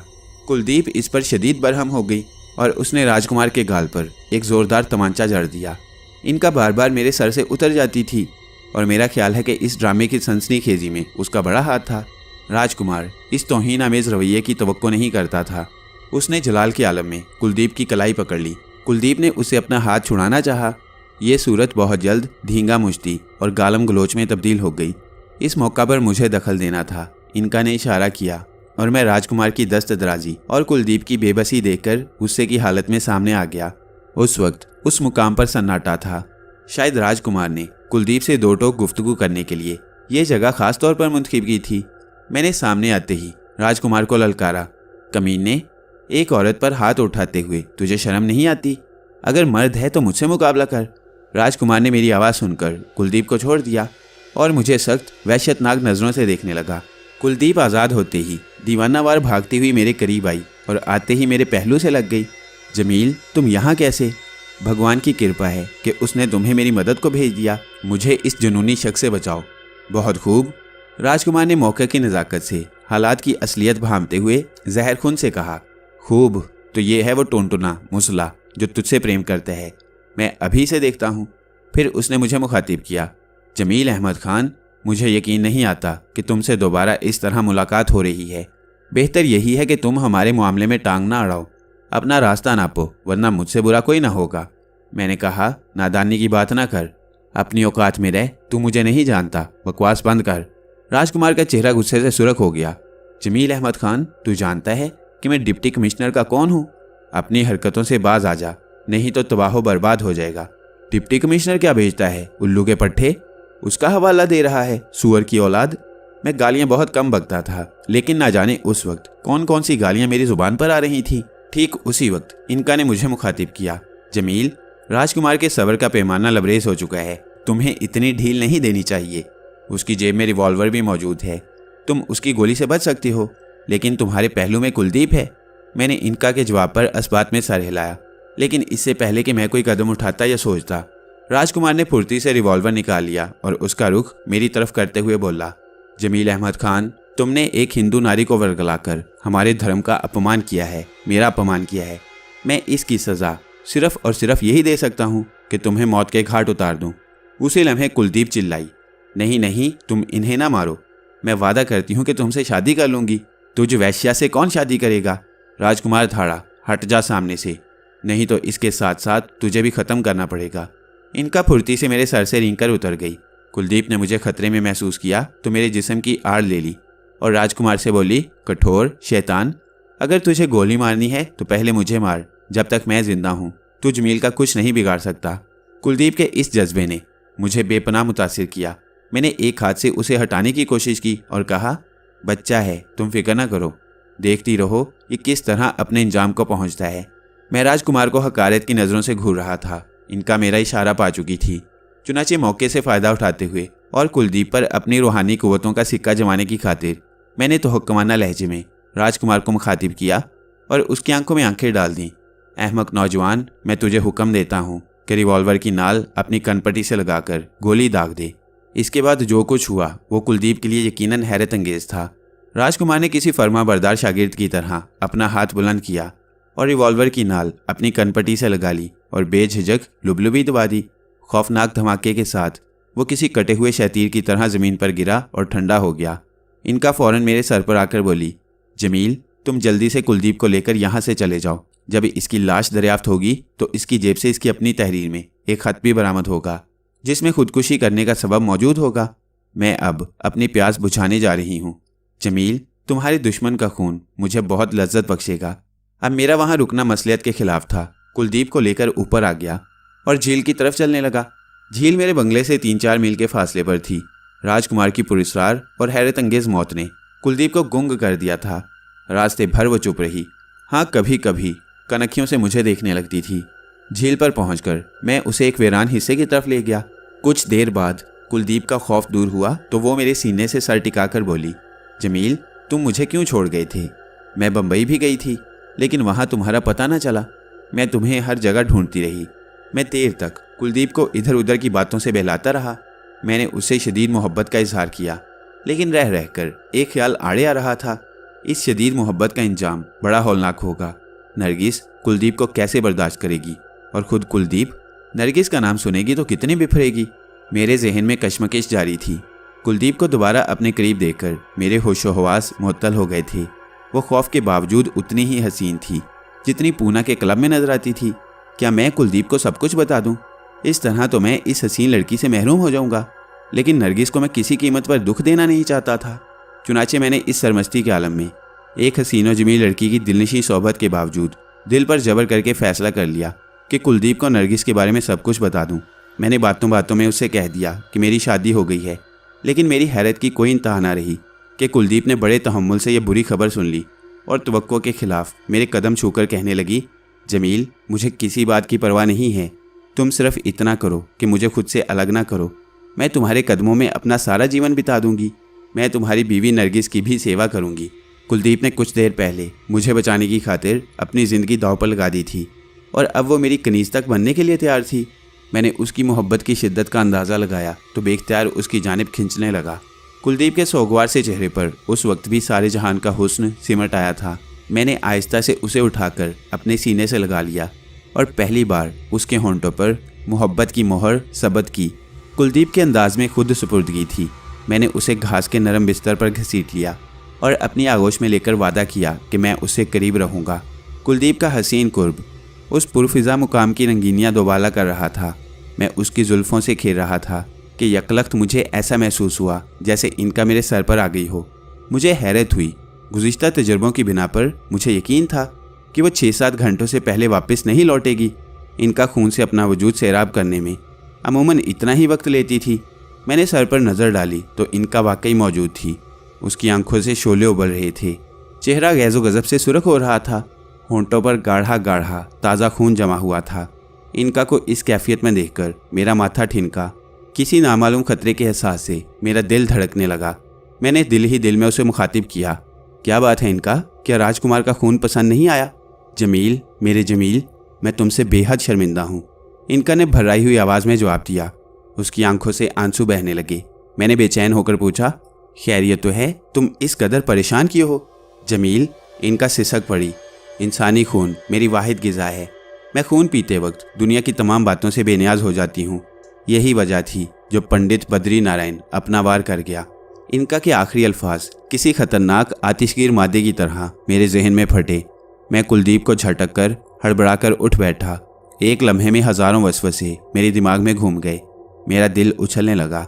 मैंने बौखलाकर पूछा, जल्दी बताओ इनका, तुम्हारी बातें मेरी समझ में नहीं आ रही हैं। बद्री नारायण क्या वार कर गया? तुम फौरन घर पहुंचो जमील, मैं उस नाबकार पंडित को घेरने जा रही हूँ। नरगिस मुझे भी बहुत अजीज थी मेरे आका। इनका इस जुमले के इख्तिताम के साथ ही मेरे सर से उतर गई। नरगिस का नाम सुनकर मेरा दिमाग चकरा गया। मेरे जहन में आंधियाँ चल रही थीं। मैं कुलदीप से कुछ कहे बगैर दीवानों की तरह तूफ़ानी रफ्तार से घर की तरफ भागा। घर पहुंचकर मैं पागलों की तरह दौड़ता हुआ अपनी ख्वाबगाह में गया, लेकिन दरवाजे पर ही एक झटके से रुक गया। नरगिस की हालत देखकर जैसे मुझ पर सख्ता तारी हो गया था। मैं पत्थर की बेजान मूर्ति की तरह अपनी जगह साकित व जामिद खड़ा नरगिस को फटी फटी नज़रों से देखता रहा। मुझे अपनी निगाहों पर शुबा हो रहा था। मेरा दिल सीने में डूबता जा रहा था। नरगिस की नीम बरहना लाश मेरी निगाहों के सामने कालीन पर पड़ी थी। उसके बदन के एक एक हिस्से पर छोटे छोटे बेशुमार खंजर दस्ते तक पैवस्त नजर आ रही थी। उसकी निगाहें दरवाजे की तरफ लगी हुई थीं। मौत के अजियतनाक लम्हों में उसे मेरा इंतज़ार था। मैं बदनसीब उस वक्त पहुंचा जब वो इस दुनिया से, सबसे, मुझसे अपने तमाम रिश्ते मुनक़ता कर चुकी थी। उसने इन मसाइब से निजात हासिल कर ली थी जो मेरे साथ रहकर उस पर टूटे थे। वो ख़त्म हो चुकी थी। उसे देखकर मुझे ऐसा लगा जैसे मेरी रूह भी खिंच रही हो। मैं भी ज़मीन में धंस रहा हूँ। मेरी आंखें नरगिस की मौत का वो हौलनाक मंजर देख रही थी जिनका तस्वुर भी नहीं किया जा सकता। मुझ पर सख्ता तारी हो गया था। यकीन नहीं आता था कि इस वक्त जो कुछ सामने है यह हकीकत है, ये मेरी नज़र का धोखा है या कोई तिलिस्म है। मैं पागल हो गया हूँ या कोई भयानक ख्वाब देख रहा हूँ, मगर ये तो हकीकत थी। मेरी नरगिस का खून कालीन से निकलकर ज़मीन पर जम चुका था। मैं सहमी हुई नज़रों से वो खून देखने लगा और मैंने उसमें अपना हाथ रंग कर ज़ोरदार तमंचे अपने गाल पर लगाने शुरू कर दिए और बुरी तरह चीखना शुरू कर दिया। इस तरह भी मुझे कुछ सुकून ना मिला तो मैंने दीवार से अपना सर फोड़ना शुरू कर दिया। मेरा माथा लहूलुहान हो गया। इस नरगिस के लिए मैंने कैसी कैसी रसवाइयाँ ना मोल ली थीं, कहाँ कहाँ मारा मारा ना फिरा था। वो आई तो उसने मेरी वीरान ज़िंदगी में बहार बखेर दी थी। अभी चंद ही दिन हुए थे कि मैंने उसका जश्न सेहत धूमधाम से मनाया था। वो उस वक्त बड़ी मसरूर थी, लेकिन ये जश्न तो बड़ा मनहूस साबित हुआ। मैंने अपना प्रागंदा और घिनौना माजी भुलाने का इरादा कर लिया था और नरगिस के साथ नए सिरे से ज़िंदगी गुजारने का तहैया कर लिया था, लेकिन उसने मेरा साथ छोड़ दिया। अब मुझे सारी दुनिया तारीक नज़र आ रही थी। मैं फिर तन्हा हो गया था। अब सब कुछ लुट चुका था। हाय नरगिस! मेरी चीख, मेरा ही दिल लर्जा गई। मैं उसे पुकारता हुआ उसकी लाश पर गिर पड़ा और दीवानावार उससे लिपट गया। दिल फट जाने के लिए बेताब था। आंखों से आंसुओं का तूफान उबल पड़ा। मैंने उसका सर उठाकर अपने जानों पर रख लिया और पागलों की तरह उससे बातें करने लगा। लम्हे गुजर गए। मेरी दीवानगी में इजाफा होता गया। मेरे घर में मौत जो हो गई थी, मैं अपनी मौत पर रो रहा था। मैंने उसके बदन में पैवस्त खंजर एक एक करके निकाले और उसकी लाश से एक अहद किया। मैंने कहा, नरगिस मेरी ज़िंदगी, अब तुम्हारे बगैर ज़िंदगी कैसी? मुझे तुम्हारे साथ मर जाना चाहिए। मैं तुम्हारे साथ ही चलता हूँ मेरी जान, लेकिन मुझे कुछ दिन के लिए इजाज़त दे दो। खुदा की कसम, मैं यही खंजर तुम्हारे दुश्मनों पर आजमाऊंगा। मैं दुनिया के तमाम पंडित पुजारियों को चुन चुन कर मौत के घाट उतार दूंगा। मैं तुमसे वादा करता हूँ, बद्री नारायण की मौत इतनी दर्दनाक होगी कि ज़मीन और आसमान कांप उठेंगे। मैं उसे बताऊंगा कि नरगिस की ज़िंदगी की क्या कीमत है। नरगिस, ये चंद दिनों की दूरी है। मैं जल्द ही तुमसे आ मिलूँगा। मैं अपना हाल खुद क्या लिखूं, कौन लिख सकता है? खुशी की रुदाद लिखना आसान है, गम का इजहार मुश्किल है। जब वो लम्हा याद करता हूँ तो लरस जाता हूँ। जिस पर कोई ऐसा गम पड़ा हो, वही मेरी शिद्दत का अंदाज़ा कर सकता है। मैं तो इतना बदनसीब था कि मेरा कोई शरीके गम भी ना था। मैं किसी के गले लगकर अपने दिल का गुबार भी नहीं निकाल सकता था। तो एक मुलाजिम आए तो ये मंजर देखकर मुझसे कुछ पूछने और मेरी तसल्ली करने के बजाय भाग गए। मुझे अपना होश ही कहाँ था। ना जाने मैं नरगिस से क्या क्या अहदो पैमा बांधता रहा। शाम के धुंधलक्के फैलकर गहरे हो गए। कमरे में तारीकी बढ़ चुकी थी। मेरी ज़िंदगी की सबसे स्याह रात सर पर थी। तारीकी बढ़ी तो मेरा दिल डूबने लगा। मैंने अपना सर नरगिस के सर पर रख दिया। मैं उससे बातें कर रहा था कि अचानक कमरे की तारीकी रोशनी में तब्दील हो गई। मैं चौंका और पलटकर दरवाजे की सिमत देखा तो पुलिस के 10-12 सिपाही बाकायदा राइफल ताने खड़े थे। सबसे आगे मुकामी एसपी मेहता सीना ताने खड़ा मुझे बेरहम नज़रों से घूर रहा था। मैंने नरगिस का सर आहिस्ता से कालीन पर रखा और उठकर खड़ा हो गया। एक नज़र मैंने अपने हाथों और जिस्म पर डाली तो मुझे एहसास हुआ कि मेरा लिबास, माथा और हाथ खून से रंगे हुए हैं। एसपी ने मेरी हालत और लाश पर गौर किया तो चौंक कर बोला, ओह आई सी, एक कत्ल यहाँ भी हुआ है। मेरा जहन पहले से ही उलझा हुआ था। अब नरगिस की मौत को कोई दूसरा रंग दिए जाने के ख्याल से और उलझ गया। पुलिस की बेवक्त आमद ने मेरे रहे सहे औसान भी मुअत्तल कर दिए। इनका भी सर पर मौजूद नहीं थी। मैंने एसपी मेहता को वजाहत तलब नज़रों से देखा। वो मुझसे बखूबी वाकिफ़ था, लेकिन उसके तेवर ख़तरनाक थे। वो रऊनत से बोला, खूब मिस्टर जमील अहमद खान, मैं तुम्हें एक शरीफ और मुहज़्ज़ब आदमी समझता था। तुम तो छुपे रुस्तम निकले। इस बार अच्छी मुलाकात हुई। मेहता साहब, ये किस जमील अहमद खान का नाम ले रहे हो? जमील अहमद खान तो मर गया, तुम्हारे सामने तो उसकी लाश है। मैंने गरिया करते हुए कहा, आदि मुझे मालूम होते हो, अच्छी गुफ्तगू करते हो। अच्छा अब ज़्यादा बातें ना बनाओ, सीधी तरह मेरे साथ चलो। मेहता के लहजे में गरज चमक थी। कहाँ ले चलोगे प्यारे? मैंने तंजिया कहा। अब मेरा क्या करोगे मेहता जी? ज़्यादा बातें ना बनाओ, मेहता गरजदार आवाज़ में बोला। फिर उसने सिपाहियों को हुक्म दिया, गिरफ्तार कर लो इसे, बहुत चरब जुबान मालूम होता है। पलक झपकने की देर थी कि राइफल बरदार सिपाहियों ने लपक कर मुझे घेर लिया।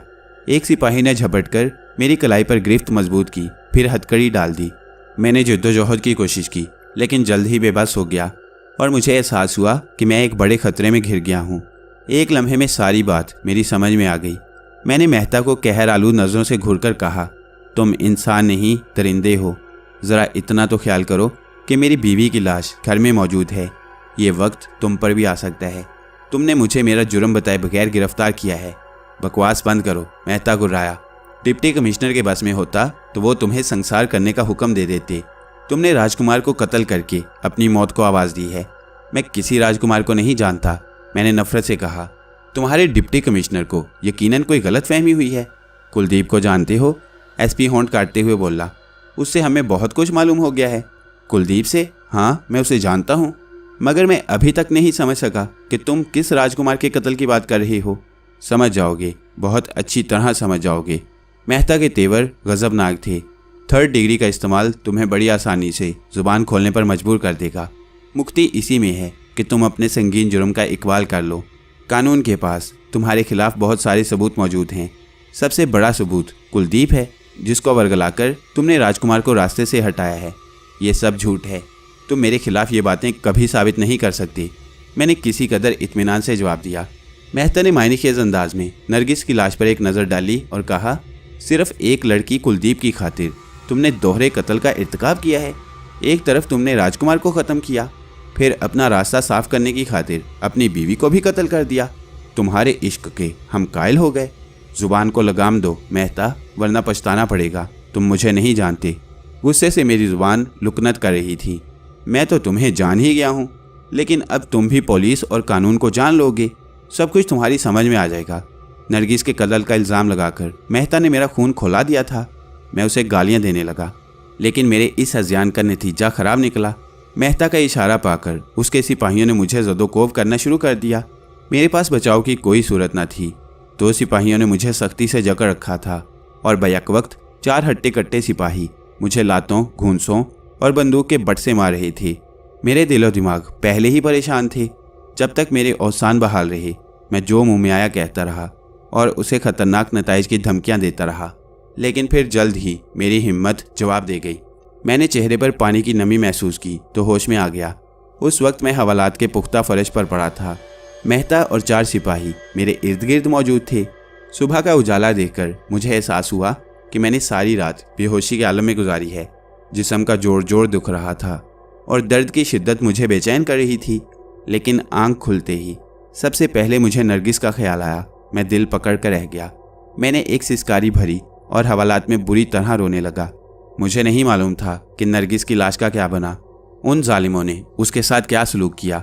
मुझे होश में आता देखकर मेहता करख्त लहजे में मुखातिब हुआ। क्यों, दिमाग कुछ ठिकाने पर आया या और ठिकाने लगाने की ज़रूरत है? मेहता जी, मैं भर्राई हुई आवाज़ में बोला, क्या आप मुझे ये बताएंगे कि मेरी बीवी की लाश का क्या बना? उसे दफनाया गया या नहीं? बको मत, मेहता गुर्राया। सीधी तरह मेरे सवालों का जवाब दो। तुमने राजकुमार को क्यों हलाक किया? मैंने फ़ौरन ही कोई जवाब नहीं दिया।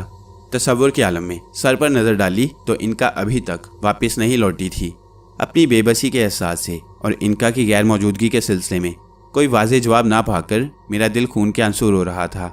मेहता ने मुझे खामोश पाया तो एक ज़ोरदार ठोकर मेरी पसलियों पर मारकर कहा, हरामजादे, तूने सुना नहीं कि मैं क्या पूछ रहा हूँ? क्या सीधी तरह नहीं कबूल करेगा कि तूने ही राजकुमार को कत्ल किया है? मैं कहता हूँ मान ले, वरना यहाँ बड़े बड़ों के दिमाग ठीक कर दिए जाते हैं। मैं कसम खाकर कहता हूँ कि राजकुमार को मैंने कत्ल नहीं किया। मैंने कराह कर जवाब दिया। नरगिस की मौत के बारे में तुझे क्या बकवास करनी है? क्या उसे भी तूने नहीं बल्कि किसी और ने ठिकाने लगाया है? मेहता ने दांत पीसकर सर्द लहजे में सवाल किया। उसका अंदाज बड़ा जारहाना था। नरगिस मेरी ज़िंदगी थी मेहता जी। भला कोई शख्स खुद अपनी ज़िंदगी कैसे ख़त्म कर सकता है? लेकिन मेहता को मुझ पर कोई तरस न आया। वो एक और ठोकर मारकर बोला, शायरी कर रहा है कमीने, मेहता को उल्लू बनाने की कोशिश करता है। मैंने बड़े बड़े सुरमाओं की चमड़ी उधेड़ कर रख दी है। मेरे सामने तो क्या बेचता है? मेरी समझ में नहीं आ रहा था कि मेहता की बातों का क्या जवाब दूं। नरगिस की जुदाई के गम और अपनी बर्बादी के एहसास ने मुझे निढाल कर दिया था। इनका की गैर मौजूदगी ने हालात और ख़राब कर दिए थे। ये कैसा वक्त आ पड़ा था। इनका ने मुझे कुलदीप को वारदात की जगह से हटने का मशवरा देते वक्त मुझसे कहा था कि राजकुमार की मौत के सिलसिले में पुलिस मेरा कुछ बिगाड़ नहीं सकेगी। इनका ने मुझे ये बावर कराया था कि राजकुमार के मरने के बाद उसकी जेब से एक ऐसा खत ज़रूर बरामद होगा जिसमें खुद राजकुमार की तहरीर में ये बात दर्ज होगी कि वो कुलदीप की मोहब्बत में नाकाम हो जाने के बाद खुदकुशी कर रहा है। खुदा जाने वो ख़त बरामद भी हुआ था या नहीं। मैंने जितना हालात पर गौर किया उतना ही मुझे मायूसियों ने घेर लिया। नरगिस की अचानक मौत ने मेरी शख्सियत को पुलिस की नज़रों में मुश्तबा करने का खासा माकूल जवाज़ पैदा कर दिया था। कुलदीप ने पुलिस को क्या बयान दिया और पुलिस मुझे गिरफ्तार करने क्यों पहुंच गई? मेरा जहन इन पै दर पै वाक़यात से बुरी तरह परेशान हो रहा था। मेहता ने अपने सवालों का जवाब ना पाकर 4-5 ठोकरें मारी और ज़ोर से गरजा, मैं आखिरी बार तुझसे कह रहा हूँ कि अपने जुर्म का इकबाल कर ले, वरना याद रख तुझ पर बहुत बुरा वक्त आने वाला है। हाँ, मैंने राजकुमार को कत्ल किया था, मैं इकरार करता हूँ। मैंने नाचार खुद को मेहता के अताब से बचाने के लिए जल्दी से कहा। कत्ल का सबब क्या था? मेहता ने मुस्कुराती हुई खौफनाक नज़रों से घूरकर पूछा। कुलदीप उससे शादी करने पर तैयार नहीं थी। ये कहते कहते मेरा हलक खुश्क हो गया। उसने मुझसे कहा था कि मैं राजकुमार को रास्ते से हटा दूं। तू कुलदीप को कब से जानता है? मेरी उसकी मुलाकात पूना में हुई थी। मैंने भर्राई हुई आवाज़ में जवाब दिया। क्या ये सही है कि तूने कुलदीप के साथ नाजायज़ ताल्लुकात इस्तवार कर रखे थे? मेहता ने बदस्तूर गुर्राते हुए दरियाफ्त किया। सही है, मैंने मुख्तसिर कहा। मेहता ने फ़ख्र से सीना तान कर जवाब दिया, गोया मेरा अंदाज़ा दुरुस्त था। तूने कुलदीप की खातिर पहले राजकुमार को कत्ल किया, फिर अपनी बीवी। ये गलत है, मैं चीख पड़ा। नरगिस को मैंने नहीं बल्कि किसी और ने कत्ल किया है। फिर शुरू कर दी तूने बकवास। मेहता मेरी बात सुनकर आग बगुल्ला हो गया। उसने हर मुमकिन कोशिश की कि मैं नरगिस के कत्ल का इल्ज़ाम अपने सर ले लूं, लेकिन मेरे मुसलसल इनकार ने उसे और खूंखार बना दिया।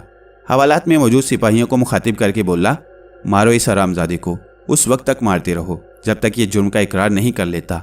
मेहता ने सिपाहियों को हुक्म देकर मुझ पर हकारत की नज़र डाली, फिर पैर पटकता हुआ हवालात से बाहर चला गया। उसके जाते ही हवालात में मौजूद 4 सिपाही मुझ पर पिल पड़े और उन्होंने बेदर्दी से मुझे मारना शुरू कर दिया। मैंने अपनी आंखें मींच लीं और अपना सर घुटनों के दरमियान छुपा लिया। मुझ में जब तक बर्दाश्त की हिम्मत रही बर्दाश्त करता रहा। मैं एक बार फिर उन इंसानियत सोज मुजालिम की ताब ना लाकर अपने औसान खो बैठा था। इस बार भी मेरी बेहोशी का वक्फा तवील साबित हुआ। मैं होश में आया तो हवालात के बाहर वाली गैलरी में रोशनी हो रही थी। मैंने खुद को हवालात के घुप अंधेरे में तन्हा पाया। बाहर 3 संगीन बरदार सिपाही पहरेदार मौजूद थे। मेरे जिस्म का हर उज़्व दुख रहा था। मैंने उठने की कोशिश की तो कराह कर रह गया। भूख प्यास की शिद्दत ने मुझे और नातवा कर दिया था। ऐसी नकाहत थी कि सांस लेना दोभर हो रहा था। मैंने एक बार फिर उठने की कोशिश की, लेकिन सहम कर अपना इरादा मुलतवी कर दिया। बाहर पहरे पर मौजूद एक सिपाही दूसरे से कह रहा था, मेरा ख्याल है अब ये कभी होश में नहीं आएगा, साला मर जाए तो अच्छा है। दूसरे ने नफरत से कहा, मुझे इससे ज़्यादा उस कलंकनी पर गुस्सा आता है। अगर मेरे इख्तियार में होता तो उस वैश्या को भी मार डालता जिसने इस टुंटने मुसले के साथ अपना मुंह काला करके धर्म को बट्टा लगा दिया। एसपी साहब ने 9 बजे आने को कहा था। तीसरा सिपाही दस्ती घड़ी देखते हुए बोला, दुआ करो कि यह ढीठ उनके आने से पहले मर जाए, वरना एसपी साहब इसकी हड्डियों का सुरमा बना देंगे। डिप्टी कमिश्नर के अजीज़ का मामला है, पहला बोला। अगर ये मर गया तो एसपी साहब पर भी आफत आ जाएगी। तीनों सिपाही मेरे ही मुताल्लिक गुफ्तगू कर रहे थे। मैं खामोश पड़ा, उनकी बातें सुनता रहा। फिर यकलख्त मुझे ऐसा महसूस हुआ जैसे इनका मेरे सर पर आ गई है। मैंने धड़कते दिल से सर की जानिब नज़र डाली तो इनका वाकई वहाँ मौजूद थी। उसके चेहरे पर गहरी संजीदगी मुसल्लत थी और उसकी आंखों में गुस्से और नाकामी के मिले जुले तासुरात नुमाया थे। वो बड़ी थकी थकी, उदास और मुतफिक्र नज़र आ रही थी, किसी बेवा की तरह उजाड़ उजाड़ सी। मैंने उसे गौर से देखा तो उसने नज़रें झुका ली। मैंने कांपते हुए उससे पूछा, इनका नाकाम वापस आई हो ना? वो हाथ नहीं आया ना?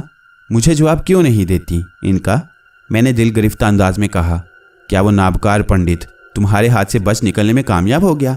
जमील, इनका हिचकियाँ लेते हुए बोली, नरगिस की मौत का गम मुझे भी तुमसे कम नहीं है, लेकिन मैं बद्री नारायण के बारे में दरियाफ्त कर रहा हूँ। इनका, मैंने आहिस्ता से कहा, मुझे बताओ कि तुम अब तक कहाँ गायब थी और वह मरदूद पंडित कहाँ है? क्या तुम मेरी हालत नहीं देख रही हो? मैं अपनी नरगिस के खून में लथपथ हूँ। देखो, मैं रंगा हुआ हूँ, मैं कितना अच्छा लग रहा हूँ। हाय, मुझे ये दिन भी देखना था। ऐसी बातें ना करो, मैं उसी के पीछे लगी हुई थी जमील, मेरे आका। लेकिन इससे पहले कि मैं उसे मौत के शिकंजे में दबोच सकती, वो कलकत्ते पहुंचकर काली के मंदिर में चला गया। मैं अभी तक उसके बाहर आने का इंतज़ार कर रही थी। जमील, तुमने उसके बाहर आने का इंतज़ार क्यों किया? क्या तुम मंदिर में दाखिल होकर उस कमीने बदजात के जिस्म को रेज़ा रेज़ा नहीं कर सकती थी? मैं ऐसा नहीं कर सकती जमील। ऐसा कर सकती तो यूं वापस ना आती। इनका ने तिलमिलाकर जवाब दिया। काली की महान शक्ति मेरे रास्ते की दीवार बन रही थी। मैं वो दीवार ढाने से कासिर थी। तुम भी अपनी मजबूरी का इजहार कर रही हो। तुम्हारी वो पुरस्कार और लामहदूद कुव्वतें कहाँ गईं, जिन्हें कब्जे में लेने के लिए बहुत से लोग दीवाने हैं? मैंने तंज करते हुए कहा, देखा, इस मौके पर तुम भी नाकाम हो गई। जमील, तुम ऐसी बातें क्यों कर रहे हो? इनका ने हसरत से कहा, तुम्हें मेरी ताकत का अंदाज़ा है, लेकिन काली माई के मंदिर में घुसकर खून खराबा करना मेरे बस की बात नहीं है। यकीन रखो, जिस रोज़ भी बद्री नारायण मंदिर से बाहर आया, वो उसकी ज़िंदगी का आखिरी दिन होगा। मैं उससे नरगिस की मौत का इतना भयानक इंतकाम लूँगी कि धरती कांप उठेगी। मुझे भी नरगिस से तुमसे कम मोहब्बत नहीं थी। इनका की बात सुनकर मेरी कुव्वत बर्दाश्त जवाब दे गई। मैंने बेजारी से कहा, अब क्या सोचा है? क्या मैं इसी तरह यहाँ पड़ा रहूँगा? क्या अब तुम्हें मुझे हवाला से बाहर निकालने की ताकत नहीं है? इसकी फ़िक्र क्यों करती हो? मैं आ गई हूँ। इनका ने जल्दी से जवाब दिया, मेहता ने तुम्हें महज डिप्टी कमिश्नर के अताब से बचने के लिए गिरफ्तार कर लिया है, वरना उसे वो खत मिल गया था जिसमें राजकुमार ने खुदकुशी का इतराफ़ किया था। इन बदमाशों ने यह मालूम कर लिया था कि तुम वो कुएं के बाद कुलदीप के साथ थे। इन्होंने ज़बरदस्ती कुलदीप से गुलवा लिया कि तुम उसके साथ थे। वो उन पुलिस वालों के चक्कर में आ गई और ना जाने उसने क्या क्या कह दिया। हरामजादों ने मुझे नरगिस का आखिरी दीदार भी नहीं करने दिया। मैंने रिक्कत भरी आवाज़ में कहा, ना जाने उन संगदिलों ने उस गरीब की लाश के साथ क्या बर्ताव किया। तुम फिक्र ना करो जमील, मैं इस जुल्म के लिए मेहता और उसके गुर्गों को कभी मुआफ़ नहीं करूँगी। डिप्टी कमिश्नर को भी इख्तियारात के नाजायज़ इस्तेमाल के सिलसिले में पछताना पड़ेगा।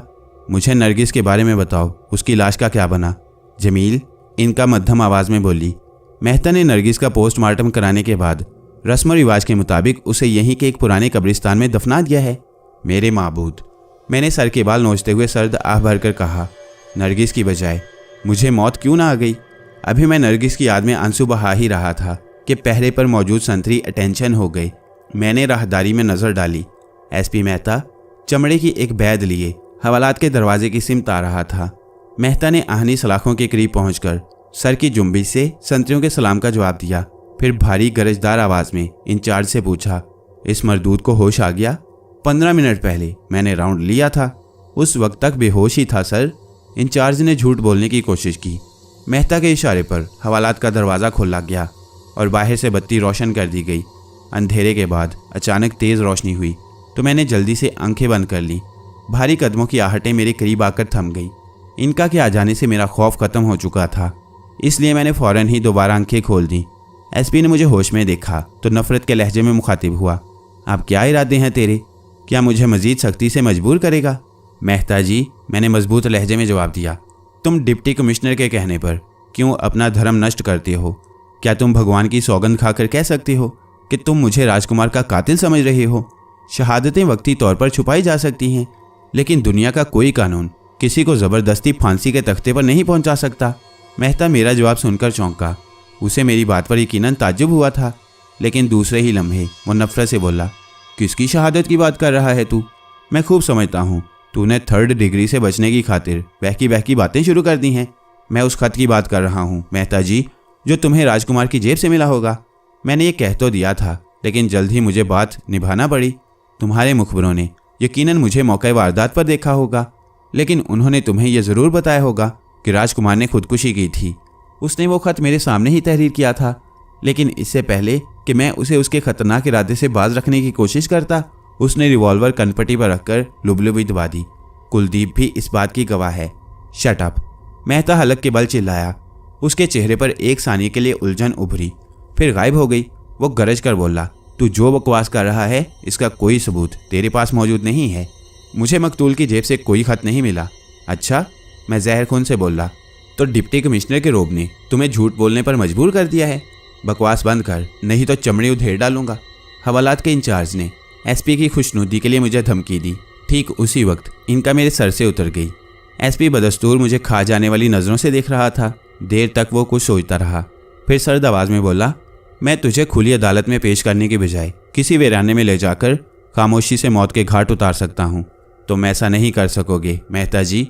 डिप्टी कमिश्नर तुम्हें इसकी इजाज़त नहीं देगा, मैंने हकारत से कहा। मुझे फांसी के फंदे तक ले जाने के लिए तुम्हें ज़बरदस्त झूठ का सहारा लेना होगा। तुम इसके लिए मजबूर हो। अगर सिर्फ मुझे मार डालना तुम्हारा मकसद होता तो तुम इस वक्त हवालात में मौजूद होने के बजाय किसी क्लब में बैठे रंगरलियाँ मना रहे होते। गोया तू सीधी तरह नहीं मानेगा। मेहता के हाथ कांपने लगे। वो किसी खून आशाम दरिंदे की तरह दहाड़ा। मैं अब तुझे इस काबिल ही नहीं छोड़ूंगा कि तू अदालत के सामने अपनी गंदी जुबान खोल सके। मैं ये महसूस किए बगैर न रह सका कि मेहता ने मुझे जो धमकी दी है वो उसे पूरी करने से भी दरेग नहीं करेगा। उसका चेहरा गुस्से की शिद्दत से सुरख अंगारा हो रहा था। उसने इंचार्ज की तरफ देखकर सर्द आवाज़ में कहा, प्रमोद, अब जो हदायत दी जा रही है उसे तुम पूरी करोगे। इसने यकीनन और भी कत्ल किए हैं, वरना इस तरह चरब जुबानी न करता। Yes sir. इंचार्ज घबराकर अटेंशन हो गया। इलेक्ट्रिक शॉक्स, मेहता ने तोहक्कमाना लहजे में कहा, जब तक कि अपना जहनी तवाज़ुन न खो बैठे। इंचार्ज प्रमोद ने इस बार भी बड़ी फरमाबरदारी से इस बात में सर हिलाया, लेकिन दूसरे ही लम्हे उसकी नज़रें बदल गईं और उसने मेहता को अजीब सी नज़रों से देखना शुरू कर दिया। क्या आप मुझे तहरीरी हुक्म अनायत करेंगे सर?